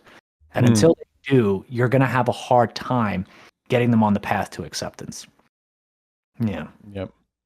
Yeah, I've noticed this when I gave people links to donate, because I had a few people wanting to sort of throw me some money to thank me for a video or something, and I was like, no, don't worry. And then after a while, I was like, oh, why not? Like, it takes effort and work and time and whatever. And it's like a guy who wants to buy you a beer because like at a pub, you're not going to constantly reject him. And I started to notice these guys that were like always telling me, oh, humans e-begging. And I'm saying like, no, I'm saying if you want to, here, but you don't have to. My videos are free. And I'm thinking they're the same kind of guys that say, oh, women, they took advantage of me. I did everything. It's like, well, you didn't expect anything. You didn't offer, you're not even allowing a guy to buy you a beer. And then later on you complain that you do everything and you give everything away for free. Yeah, I mean, I personally understand the consequences of doing that. Like for me, it was never about money. So like for me, it's like, it will never be about that. I'll never ask. That's just me. So I'm the guy who proverbially like just rejects the beer again and again and again. But and I take the consequences attached to that. It is what it is. But yeah, there's always going to be people that like, if you're a woman, no matter what you say or do, you're a chameleon. If you're a man, the minute you post a link to a Patreon or something, you're a grifter. There's nothing you can do about people who are going to think that. You just got to let them think it, because you know who you are, you know what you stand for, and that's the end of it. Well, be honest with the people that you're interacting with as well. Chances are that in any gathering or any group of subscribers, chances are that most of them are going to be average. Because that's how averages work. Like particularly with a platform like YouTube, where the most popular videos are cat videos, chances are that most of the audience is either average or below average, even though most likely they have a higher opinion of themselves than they probably should. And you forget that this is the majority of the population. Chances are that just by dint of the technological inclination of a platform like YouTube, these are the cream of the crop of the people that you're dealing with. Either they're the guys with the iPhone, or they're the ones that are slightly above average, and still a lot of them you find reprehensible. It should kind of put in context the type of people or the rare stratified area of social interaction you can actually deal with, and the people that you truly value as compared to the rest of us. Yeah. Why I sort of mentioned it was more for people sort of their reactions to things more belie themselves than them reacting to anything genuinely. Like, I'm not imposing myself, or like some woman didn't really do something to you that you mentioned. It's your reaction or your unresolved issues that are inflating. You're kind of projecting it onto the other person. Like, if you really look at it, I didn't say what you're implying I said, or the woman didn't really do, or isn't the villain that you're making it out to be. A lot of it is what, how you're interpreting it. You're No, a no, no, target. human. See, I think you're looking into this more than you should, because I'm going to paint a different picture. Why do you care what some guy in Australia that you haven't even met, haven't seen, chances are you're never going to see again? Why is it so important to your life that he put a Patreon link on his profile? You're talking about something that is so far removed from your life. Let's suppose that your channel is going to disappear. You get nuked, something happens, human videos again. These guys' life is going to keep on keeping on. Nothing is going to change. But somehow they're offended at one of the choices that you made in regards to your channel, your life, and so on and so forth. It's completely irrelevant to them. But still, they need to give you some feedback because they need to be inflammatory and they need to put you down and they want to get a reaction. Sometimes it's that. Sometimes it's a crab in a bucket, type deal where it's like dragging down to where you're at. And sometimes it's, hey, I think I have the moral high ground here. And sometimes you have that too, like the charlatan mindset, Sometimes. Oh, look, I know it's my fault. I shouldn't be affected by it. And it annoys me that I am. There are a lot of reflexes I have that really piss me off. I know they're my fault. I really, I appreciate, I generally, I'm grateful for my channel. Most of the commenters are pretty good. They filter out the spurgs that come in. I have great conversations. I've met a lot of good guys like you through the way. I get a lot that I was missing, which is the reason I started my YouTube channel. So it's out of proportion. But the moment I get negative criticism, it's kind of like it can ruin my day. And I know it's my problem. Like, I actually have on my computer screen an aphorism that says, don't take criticism from people you would never go to for advice. You should probably bleep that out because you know what you're going to get in the comments if they hear what you just said. I don't give a shit. You say that, but 2 weeks from now, you're going to be, look at all these comments that I'm getting. I know. But when I say I don't give a shit, I need to not give a shit. So I'm actually talking to myself in a way where I need to blunt that reflex. So I'm happy for people to hear that because I need to better my own sort of reaction to that. Yeah. I think the reality. I think the reality too is, human, that you produce kind of what I would consider moderate content. It's a lot more philosophical than most of the content produced in the men's community.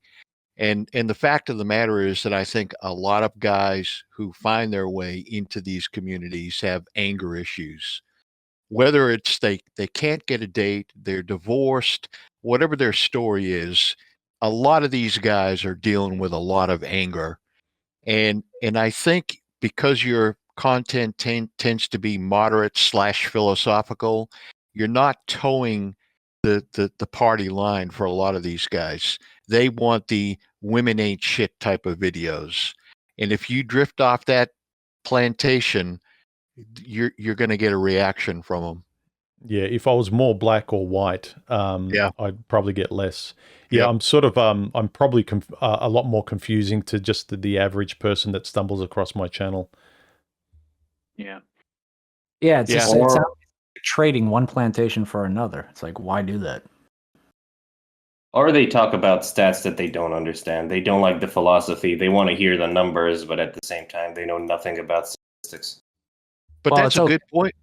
Yeah, I mean, it's okay to look at the stats, provided samples good, methods good, replicability, and all that stuff. Reading the actual literature probably helps. That's what I've learned in my experience. But but how can you do that conversationally on a date, though? But again, that's the thing. One, you have to keep it tucked in the back of your head. You can't talk to a girl about this shit. That's one. It's like Fight Club. You don't talk about it. But two, on top of that, it's like, okay, well, how about we talk about what we actually think about this? How is this information making us feel?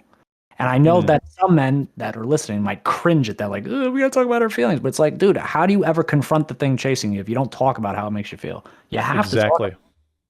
You have to. That's a really good point. Okay, be interested in the stats. Now talk about those feelings with the person, then you'll get to know them. But don't talk like a calculator and then be surprised where You can't connect. you can't connect with the person. Yeah. Mm-hmm. I'm also interested in how relevant it is to you as a person.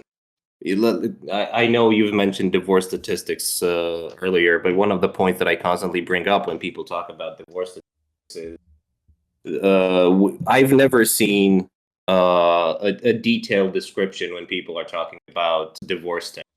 Like, how many of those divorces were natural divorces that had nothing wrong with them and people just went their separate? How many of those divorces were divorces that happened because they should have happened, where legitimate abuse was an issue, and so on and so forth? How many of them were just people trying to get a green card? How many of those were a bunch of other things like relationships of convenience and all of these other things? And if you start, Yeah, go ahead. believe it or not, like the actual like situation where like the judge had to make a ruling and quote unquote screw over the guy, it was probably like between 1% and 2% of cases that were like actually like that. Most were actually settled out of court and the judge was just signing off on it. Yeah, even over here, you have to go to a mediator first, and after that, you get to divorce court. So how many of all of these dissolutions of marriages or relationships just happen, and you're only filtering the worst of the worst, and these are the examples that you're presenting? Well, yeah, I mean, yeah, that's absolutely happening. Just like, feminists, they'll highlight things like, things like this, harassment, and they'll highlight the worst of the worst and then just be like, oh, this guy ghosted me on Tinder. I feel violated. All men must be like this. Well, we don't like it when they say it to us, yet for some reason, we try to flip the script. I think instead of saying all one way or the other is like that, it's more accurate to say enough are like this, that it may be something we have to have a conversation about, but it's not universal. It's not pervasive, where it's like It doesn't make a good story. Like, you're not going to be noticed if you just tell a story about the run of the mill. It's a reason why the extreme channels that talk about like the black and white issues and paint all women like this, and they tell the most extreme stories, they get the most hits because people want to be entertained by the most extreme examples. They want a horror story. They don't want a middle of the bell curve. Yeah, we drifted apart.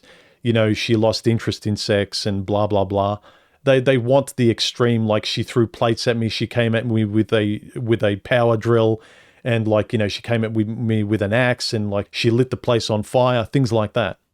Yes, it's no different from the fact that people only watch the news for the bad shit that happens. People only read the newspaper for the really brutal stories. They don't care about the good things that are happening in the world. That's boring. That doesn't get ratings. It's the same idea. You made the point a few minutes ago, Pete, that I think a lot of these guys, it never enters their thought process either. You said they trade one plantation for another. And I think a lot of these guys really find themselves in that situation. They're critical of the whole traditional marriage relationship type plantation, and they'll talk endlessly about all of the pitfalls for guys and how they're abused. But then they move into the the red pill or the black pill plantation, and they become equally obsessed about violating the fences around that plantation. They can't seem to to get it in their minds that if you want to end up in a more content place in your life, if you want to cross the fence over onto another plantation, you kind of have to make that effort. You can't build those fences 10 feet tall out of steel and then sit there and complain about being stuck in the plantation. Yeah, it's like turning on the air conditioner and then complaining it's cold. Yeah, it's one of those things. It's like the way I look at it is, ideally, if you truly are a self-actualized man, not saying I am by any stretch of the imagination. I got a long way to go. I'm young, plenty of years to do that and reflect. But what I'm saying is that your ideal goal should be to again separate the ideas from your identity. Think for yourself. Who are you? Yeah. Not what do you believe. Who are you? Because what you believe, that can change with the times as your new information is revealed to you. But who you are, that's that's an entirely different discussion. And I think a lot of men, they get so caught up in the ideas that they forget who they are. And again, when you have it reinforcing you every day, it's no different than the blue pill matrix reinforcing you every day. It's like now you just have the total opposite reinforcing you every day. But when you take a step away and you actually go outside and like do stuff, you're like, people are just people. There's people walking their dogs. There's people driving to work. There's people just doing regular people shit. And it's like, oh, okay. Yeah. It's like I've seen it once or twice in movies where a person's had a moment of self-discovery where they dress a certain way and they're like, these shirts, like my wife loves them. And then the person says, well, do you like them? And then they had this moment of like, no, why are you wearing it? And so that's a point of like, who are you? Not just what you believe. Like you can believe, oh, I'm going to be the dutiful guy and I'm going to dress this way and quack like a duck and walk like a duck. But then if I hate being a duck, but I refuse to look at who I am, then it's really your problem. Don't forget that these guys also need to validate their life choices at the same time. Like, what are you going to do? Are you just going to sit there and have crisis after crisis where you realize that everything you've done, everything you've talked about, all the things that you believe in are suddenly wrong? Or they're not, they don't have the level of validity that you think they did in the past? Because some of these things, and you do have examples of guys like this even on your server. These are things that they've dealt with for years and ideas that they've held close to their hearts, let's call it that, for years on end. And now, if you want to have this ideological shift, you're going to have to say, well, what did I just lose 10 or 20 years of my life just because I was a spurg and I wasn't open to certain things? And it's not a comfortable decision to make. No, that's the hard thing. The longer you stay there, uncomfortable and stubbornly refusing to change your position, the harder it will be to do the right thing. How many people that went to university, started the career, like just picked the best thing they could, and then after 8 or 10 years, they don't want to be a lawyer. They want to build fences or do something completely different. And unless they get the courage, they'll be 30, 40, 50, and they'll say they should have done it long ago, and they never did. Or you have kids and a family, and you can never see the value in somebody that decided never to have such. And you think, well, you know what, you need to have a kids and a family. And the other guy's like, no, you need to be alone, and you need to be quote unquote happy, whatever that means, because it's very personal. And both of them have a point. The problem is you need to know who you are and where that system fits. Between two extremes, you need to find the place where you truly are comfortable. Well, again, if you don't have an interest in finding out who you are, like you're just going to be entertained by a lot of information out there that's purporting to be serious and life-changing and stuff, but all they're doing is, spurging out about men and women, and they're not really trying to find, like, push the thing back on you. I keep coming back to this, and I sound like a bit of a broken record, but I have less and less sympathy for a person that they don't need to talk on this level, but they need to have some sort of interest on this level, whereas it's almost like two different languages trying to speak and communicate. Like, you've got to come to the table. You've got to meet people halfway. If your own life is shitty and you're always frustrated, you have to meet your life halfway at least, regardless of how stubborn you are. Unless, stop complaining. I don't want to hear it. Stay in your own head and eat yourself alive. But if you're tired of it, you need to, as Pete mentioned, stop running, turn around, and then stop being afraid of something chasing you. Yep. No, you just jump on a Discord server, you say 3 memes and how women ain't shit. You get the validation from all of the other guys that have similar or worse trauma than you, and you get your dopamine for the day. Yep. And then you rinse and repeat for the next couple of years, because this is how most of them act. Yeah, it's kind of like I jump online, jerk off, and then after that, I don't need women again. And here's the thing. Tell me what the difference between that and OnlyFans is. Yeah. Well, the difference is that you're meeting a different need. The difference is that, again, OnlyFans, you have women, you pay women to pretend to give a shit about you, basically. So it's filling that companionship need that pornography doesn't meet. That's kind of like still pay. I have a slightly different interpretation of OnlyFans, because I know you talked about this earlier. My interpretation is that it's a good. I truly believe that OnlyFans is a power for good, because of multiple reasons. First of all, it's the best indicator of a red flag. If you don't want a certain type of woman, you just look it up. You see she has an OnlyFans account. Boom, immediately discounted if you're that type of guy. Two, Right. it's good for all of the guys that are looking for a very specific thing.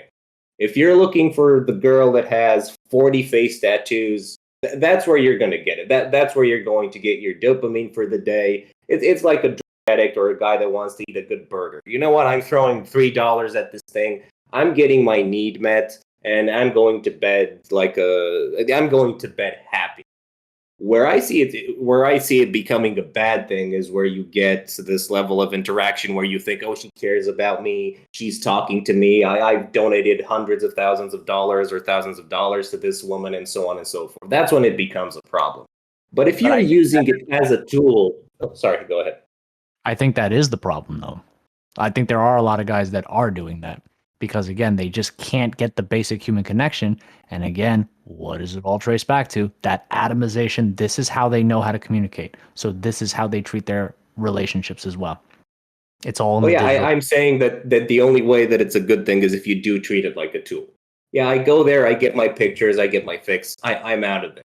The second you take it a step further, that's when it becomes a problem. And I don't know what the percentage of the guys using that app actually fall in that category, but I think it's the minority. I don't think there are so many guys that are willing to donate for messages and talking to that one. Though to be fair, I don't know how the app works. Yeah, again, there's different people with like, for instance, I can understand. I'm only assuming with Pete, it's like drinking alcohol. There's a lot of people that can say, no, I can handle my drink. I'm not an alcoholic, or I don't have these problems. Yeah, women ain't shit. I'm in control of this situation. But underneath it all, you're not. But you can justify your biases, so you can push yourself away from what is really going on. So I can see there's the average guy can say, oh, I'm not doing anything wrong, I'm just having a bit of fun online. But the more you condition yourself in that environment, that becomes your overwhelming reality. It's the same as these women that just have fun until they're in their 30s and 40s, and they say, I'll be great wife material later on when I'm ready. But you won't, because you've been conditioned by something else that you thought was innocent. Correct. Yeah, it makes me think of like when you're kind of looking at the dichotomy of real life versus the digital space.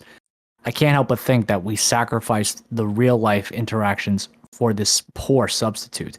And it kind of makes a quote, brings a quote to mind, this idea that you have to sacrifice for what you really want in life. Because if you do not sacrifice for what you really want in life, what you want becomes the sacrifice. I have a question in regards to that, Pete, because depending on the group that you're talking to, this online space can either be a huge boon or it can be a death sentence. I forgot I think Spetsnaz talked about this a long time ago, where all of this manosphere rhetoric, and guys say, you know what, you should be happy, you no longer deal with women, you have all this free time and you can engage in all your passions and all the things that you want. And the younger guy is just going to look at you and say, mate, all I have is free time. Like I'm in high school, I finish high school in 3, 4, 5 hours a day, and then all I have is free time, and I'm all stuck in my head. Like for somebody like that, the online space, I can see it definitely being a huge boon depending on where you are. Like if you're isolated, if you're in the sticks and you drive 3 or 4 hours to get to town, to get to high school and whatnot, then your only way of socializing is having one of these devices and just going online. It can also be a bad thing where it becomes an obsession and you have an entire generation that's raised only in front of the screen, and they never develop just the basic levels of social interaction. They don't know when to shut up. They don't know when it's proper to interrupt, and all of these other things. However, the thing that I find curious is that there's the selection bias that we have because we know that even the worst spur that you talk to online is going to have a radically different way of comporting himself when you meet him in person. Like you show off one thing online, and then when you meet them in person, it rarely fits the bill. Yeah. So how much of that is just our small image that we get when it comes to people we talk about, and how much is that actual real life that's going on? Because I've met a couple of teens that online are fucking obnoxious, and if this is how they would act, they wouldn't stay in school. There's no way that anyone would want to deal with them. They would have zero friends. Nobody would ever talk to them. Correct. I know that that's not how they act when they're outside. Yeah, because they'll get punched in the face, probably. Exactly. That's the reality, yeah.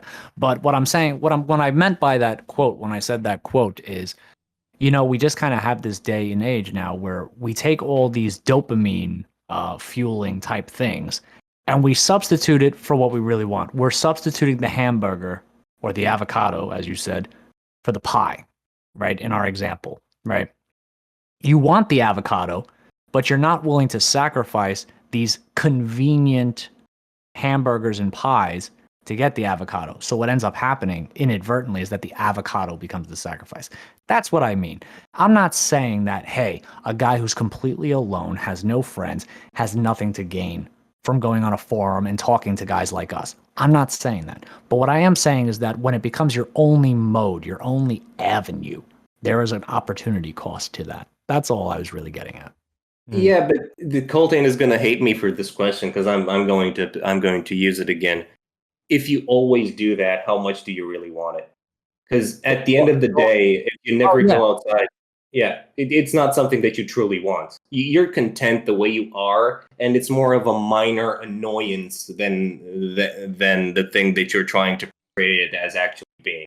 Because you know what, the guy that's fat, he's gonna say, well, you know what, I'm fat, but I'm okay with this. The guy that's not okay with being fat, it doesn't matter where he fucking is, he's gonna go outside and start running day after day after day until it stops being a problem. Possibly. So again, this is another thing I always think. If you want something bad enough, you'll do what you have to do to get it. If you're not doing what you have to do to get it, then you must not want it that badly, right? That's kind of the premise. Yeah. So the idea is this, and Thinking Ape talks about this all the time. This idea of crisis of motivation.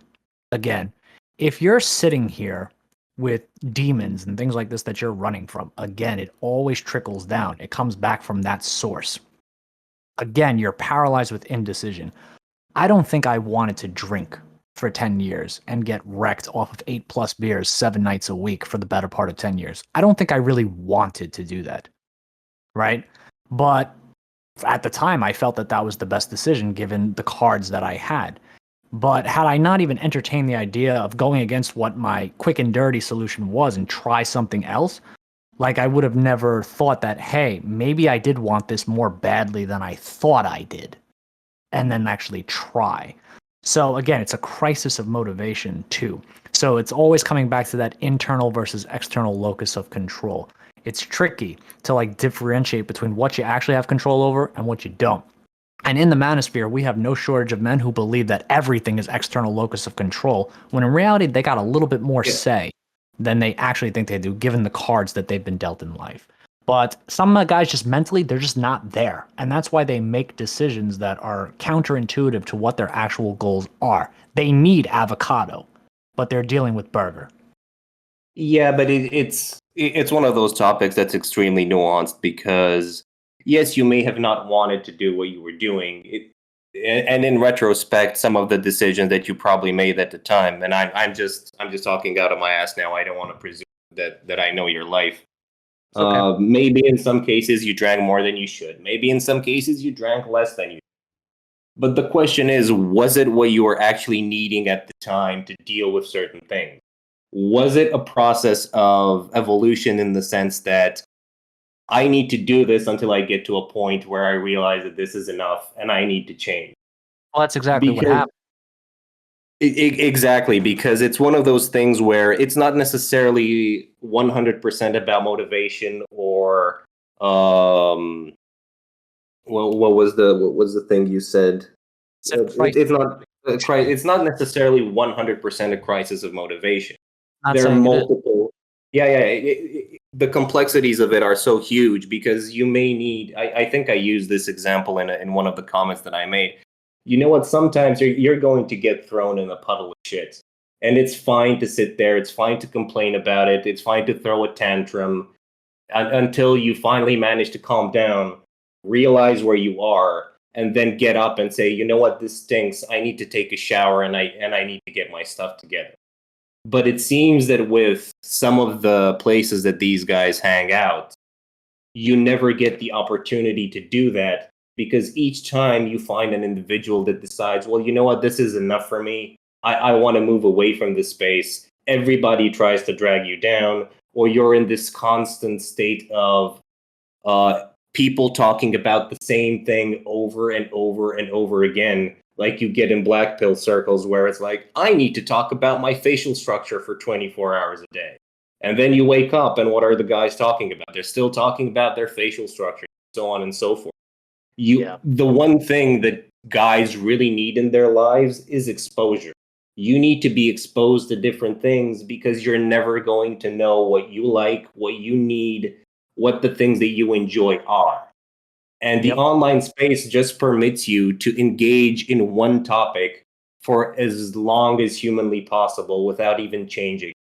And you get that fake level of mastery in regards to the discourse that you're having. Because when a new guy comes into the room and they start talking about facial structure again, you're suddenly the alpha in the room because you have so much knowledge because you've been there for years and you can describe all of the features without a flaw and so on and so forth. It's this fake level of social validation that they get from some of these spaces. And eventually, when they're going to reach a point where they're going to go out and realize, well, you know what, all I did was bullshit. Sure. Yeah, because they can't get the validation in the real world. But as I said, at the end of the day, it always ties back to what they refuse to confront, what they're running from. What they're running from is what motivates them to do what they do. And there were a lot of things I was running from back then over the course of that 10 years. But until I checked myself into therapy, nothing changed. Insanity, by definition, is doing the same thing over and over and over again and expecting results. We know this. And of course, but you have to understand from a person who's undergoing a crisis of motivation, and it's like they like for you, it's like so intuitive. Like 10 years ago, I'd be listening to you and it's like, it's not that simple. But now for me, it is that simple because I'm in that correct mental headspace. But when you have that crisis of motivation, it's not that simple. They have to be in that correct mind state. And until they're ready to confront it, you're just talking to a wall. You know, it is what it is. And I don't think it's their fault necessarily. It just is what it is. And that's where they're at. So you have to have the empathy, but you also have to understand, like, yes, you realize you can't feel this way forever, right? Eventually you're going to have to move on. And it's like, yeah, eventually, but it's like, okay, you have to decide when you're ready to do that. Yeah, I understand that. I understand that when you phrase it in such a manner, but at the same time, seeing the way these guys interact and talk for days on end, it's just this never-ending cycle of things that get repeated over and over and over again.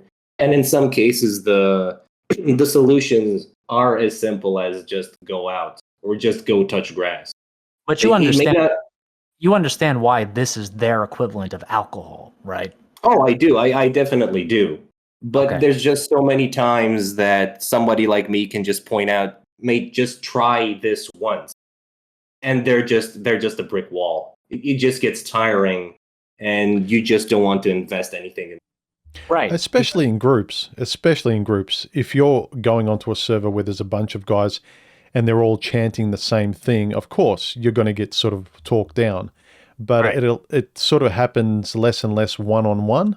Yeah. And I think that's why, like, for instance, with my channel, I steer that one-on-one kind of conversation more. You generate that more one-on-one open conversation in the comment section. But if you belong to the group dynamic, then unless you're all singing from that same hymn book, then someone coming in, like, say you've got some pocket of the manosphere and they're all like reciting the same things, like, facial structure.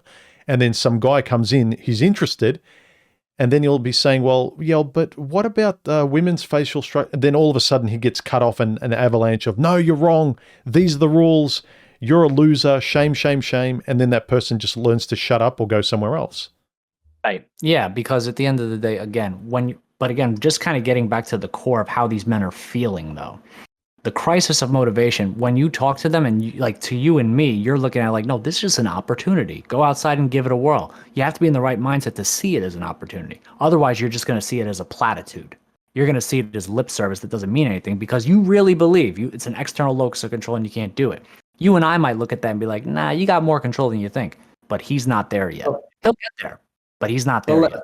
Let me reframe this a second, Pete, because I've met guys that talk that they engage in this type of discussion, and that's completely fine. However, a lot of the times for these guys, it seems that they're trying to, if you put it in an analogy with Maslow's hierarchy of needs, it seems that they're trying to talk about the upper echelons while they don't even have the basis of the pyramid taken care of.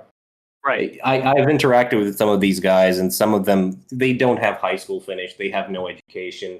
They're at home. They're still living with your parents, and they're in their 30s. But they're talking about the problems with quote unquote women. And if you point out, like, mate, you haven't even finished high school. You don't have a job.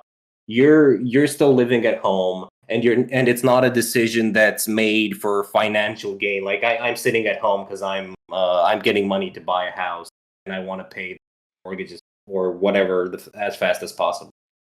And you point out all of these things, and then you ask, and then you ask him at the end of the day, so how do you expect to get a woman when you have all these things that are dragging you down? And they never want to deal with the base issues. All they're interested about is talking about the upper echelons of the. And there's just so many times that you can have that discussion where you realize, mate, you're a lost cause. As far as I'm concerned, I don't have the patience and I don't have the will to keep talking to you and pointing out the glaring issues which they know they have at the same time, but they don't want to do anything about it. Well, of course they know about it, but I don't think the world is asking you to save them. You can't help someone who doesn't want to be helped. But again, the question always comes back to how much of this do you ultimately believe has to do with the monster chasing them that they refuse to turn around and confront? It's always going to go back to that. There's something that made them feel this way in the first place that is crippling them. And because they refuse to turn around and face it, for me, in my experience, I have found that the best tool is empathy, saying like, look, man, I know it's rough. I know that like something happened. You know, you could tell me about it. You could talk to me about it. Things like this. And, you know, maybe we can try to unpack it together. Something like this. Like that's better than just saying, do this. And then like if they're not receptive, then you try to like help them like acknowledge the problem, because acknowledging the problem is the first step to solving the problem. If they don't even acknowledge the problem, you're talking to a wall. Like you said, it's platitudes. So it's like, okay, well, how does this thing make you feel? Okay, it doesn't make you feel too good. Well, why is that the case? And you just ask the question. You kind of pull a Socratic method, right? You ask questions and you unpack it, and then they're like, okay, how about now? Now that we've unpacked all this, you want to talk about doing this now? You want to try? How about trying one of these 5 things? I told you 5 things. Let's try one of them. And that's for me personally how it worked for me. One thing at a time. When you take a big gargantuan task and you chop it down into smaller tasks, all of a sudden it looks a little bit more feasible and it's less scary. Well, you're a far better person than I, and you have way more patience than I do. I just call them the F word and call it a day because I don't have the time or patience for that. It's one of the things that gets under my skin to such a degree because part of it is how I'm built. Part of it is my experiences and what I've gone through. Also my genetics, but at the same time, I look at some of these issues that the guys have, and they're just so innocuous. Like. And I understand. I completely understand what you're saying. I understand their mindset, but it is just so far removed from who I am that it's just a source of frustration for me. We're guilty of self-extrapolation. Well, exactly. Yes. This is how I lived my life. So this must be how everybody lives their life. And it's like, no, like you really have to force yourself to sit here and be like, all right, stop looking at this through Peter's lens for like 5 seconds and just like ask this person, what's it like to be you? Like, tell me that first. And if it's just like, if honestly, again, they're not asking you to save them, right? They just want a place where they're heard.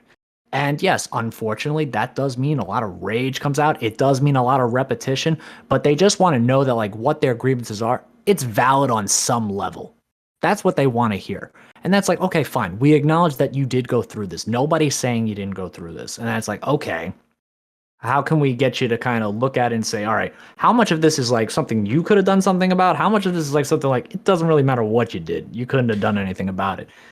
But again, it's only the person that's got the ability to be honest. Like you mentioned, therapy you went to and stuff. I've heard therapists say the most frustrating thing is when the person's not being honest. Some people just go to therapy in the same way they avoid being honest with themselves, where they're just looking to be an easier way to keep running faster away from their problem, rather than honestly making the choice that I'm tired, I don't want to run anymore, and I want to confront it, or I want to go to therapy so I don't have to run anymore. So some people sort of do they sort of do the mental trick of just continuing to do what they do, but excusing themselves by doing it in a different way or running faster. correct. Been there. I've been there. I actually, the time when the therapy was actually successful was my third attempt. The first 2 times I was not completely candid with the therapist, and ultimately it was me who paid the price that prolonged my drinking problem. But at the end of the day, this time I was much more candid and open. So yes, that is a prerequisite. But again, you know when you're dealing with someone who's not willing to be open with you, it's like, okay, if you're not ready to do that, that's fine. Just understand it's not me paying the price. And then at that point, Karu, then I'd be like, all right, it's time to disengage. I probably wouldn't say, hey, fuck off.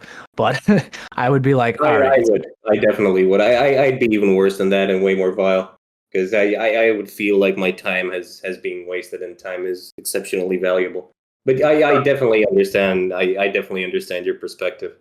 True, but you understand that you're in this point mentally where you have self-respect, you have dignity, you value your time and things like this. So of course you feel that way. But I'm telling you, there's men that feel like less than that. They feel like nothing, and they also feel like I do. Yeah, I do. But my reaction to them is not as empathetic as yours. Yeah, it's hard for them to imagine what it's like to be you. Like they can't imagine like my life can be like that. Of course it can, but you got to turn around and face the monster. And also from their position, a lot of them probably feel an arrogance about you. Like you think you're great, you think you're good. Not everyone's like you, and you might just trying to be trying to be sympathetic or understand them, but from their point of view, they got such low self-esteem, they don't know what to do, that they can only attach to the cartoonish solutions of life, like, go to the gym, make money, and you're trying to give them a more pedestrian, mature discussion, and Not ready for. Yeah. Oh, the thing that I despise the most when it comes to that type of interaction is that I see that they're using it as a way of validation. Because what really irks me, what really gets under my skin, and as Pete said, that they're not ready to deal with the solutions, is that most of the time it seems that they're not looking for a solution. They're doing the male version of OnlyFans, except that they don't want to get physical validation for their nudes. They want to get social validation for the ideas that they're recycling or the ideas that they have. And that to me go ahead. I would add a layer to that. It probably starts out as emotional validation. But then once they probably, yeah. But once they actually do feel emotionally validated, right? Let's say they actually do feel and they're kind of like in a better mindset, a watershed moment happens, and one of two things happens. Either that emotional validation converts to social validation where they just keep regurgitating the same thing over and over again, or they actually kind of adopt more of a mindset like yours. But here's the thing.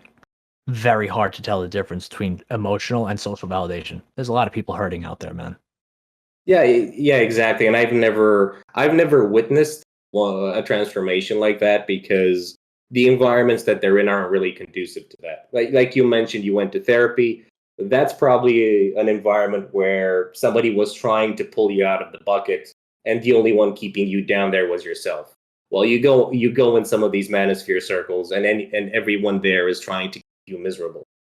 It doesn't matter, even if you have a good experience with someone, everybody's going to try to put you down. It's like, oh yeah, be careful. Well, she might accuse you of whatever, and like, dude, leave the guy alone. He had a good experience.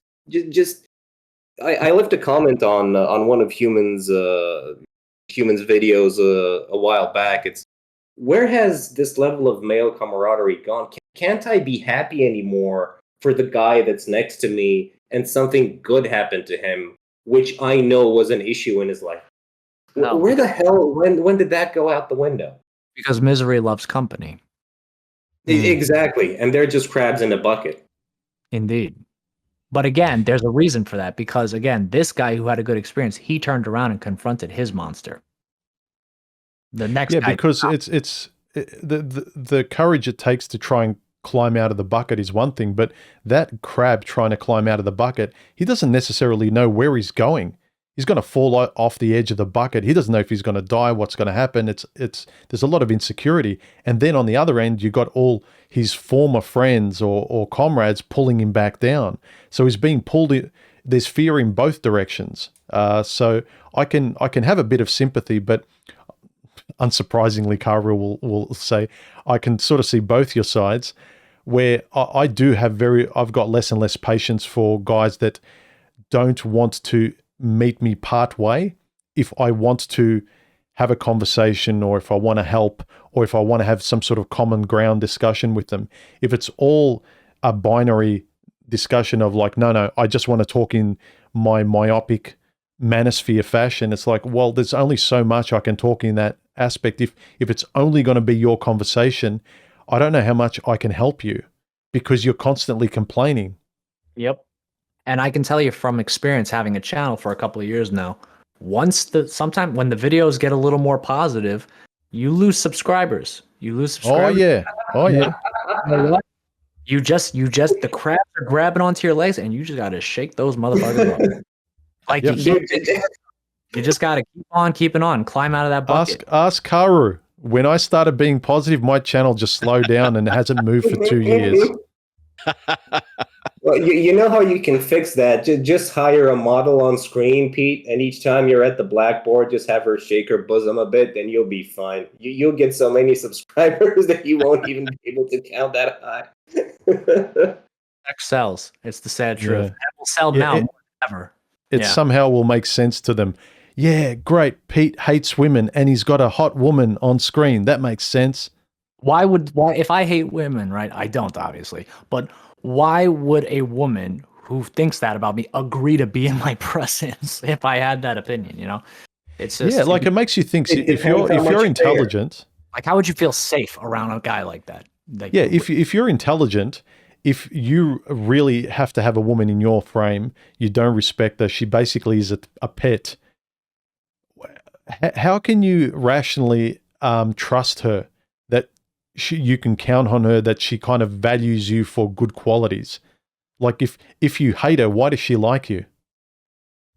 Because he's 6 feet tall, he has blue eyes, he has a lot of money, look at his Bugattis. He has a YouTube channel with so many subs, so he has a lot of social pull. His facial structure is perfect, and the stats say that he should be successful.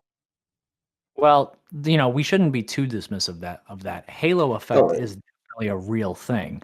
However, at some point, the transgressions, even if he is granted a few more, the transgressions eventually will become too much to bear, that even the most handsome of men will get thrown to the wayside. Exactly. Yep. Exactly. And that's the thing that never hits home with these guys. When you go outside, and I think Thinking Ape said this in a video, you see normal people, normal relationships, normal people having couples, and so on and so forth. It's not just the 6-foot guy with the 6-pack that has women around. It's normal. I've seen fat guys with good-looking women, and so on and so forth. That guy's on Tinder at 2:00 in the morning. That's where he is. Exactly. He's not in this room saying women ain't shit. No, Look, for a lot of these guys that don't know where to start, they need the starting point of things that make sense, like height, width, facial structure, money, go to the gym, all that stuff. That's great. But then if you start your journey in that direction, in 5 or 10 years, you've set the course of your life that way. You get to midlife where you start thinking about things a bit more, and you strayed so far off course that you don't know who you are. It's a hard thing to realize that if you just bit the bullet and were determined not to stray too far away from who you are from the beginning, yeah, you may still be alone later, but you'll at least live a life where you've got more genuine friends, and the few relationships you do have will be more genuine, whether or not you got your heart broken or you're still with them. But human, that's not a journey, it's stagnation. I think that a lot of the content that's being put out, it has enough of new informational content for the guys to where they think that they're engaging in an intellectual.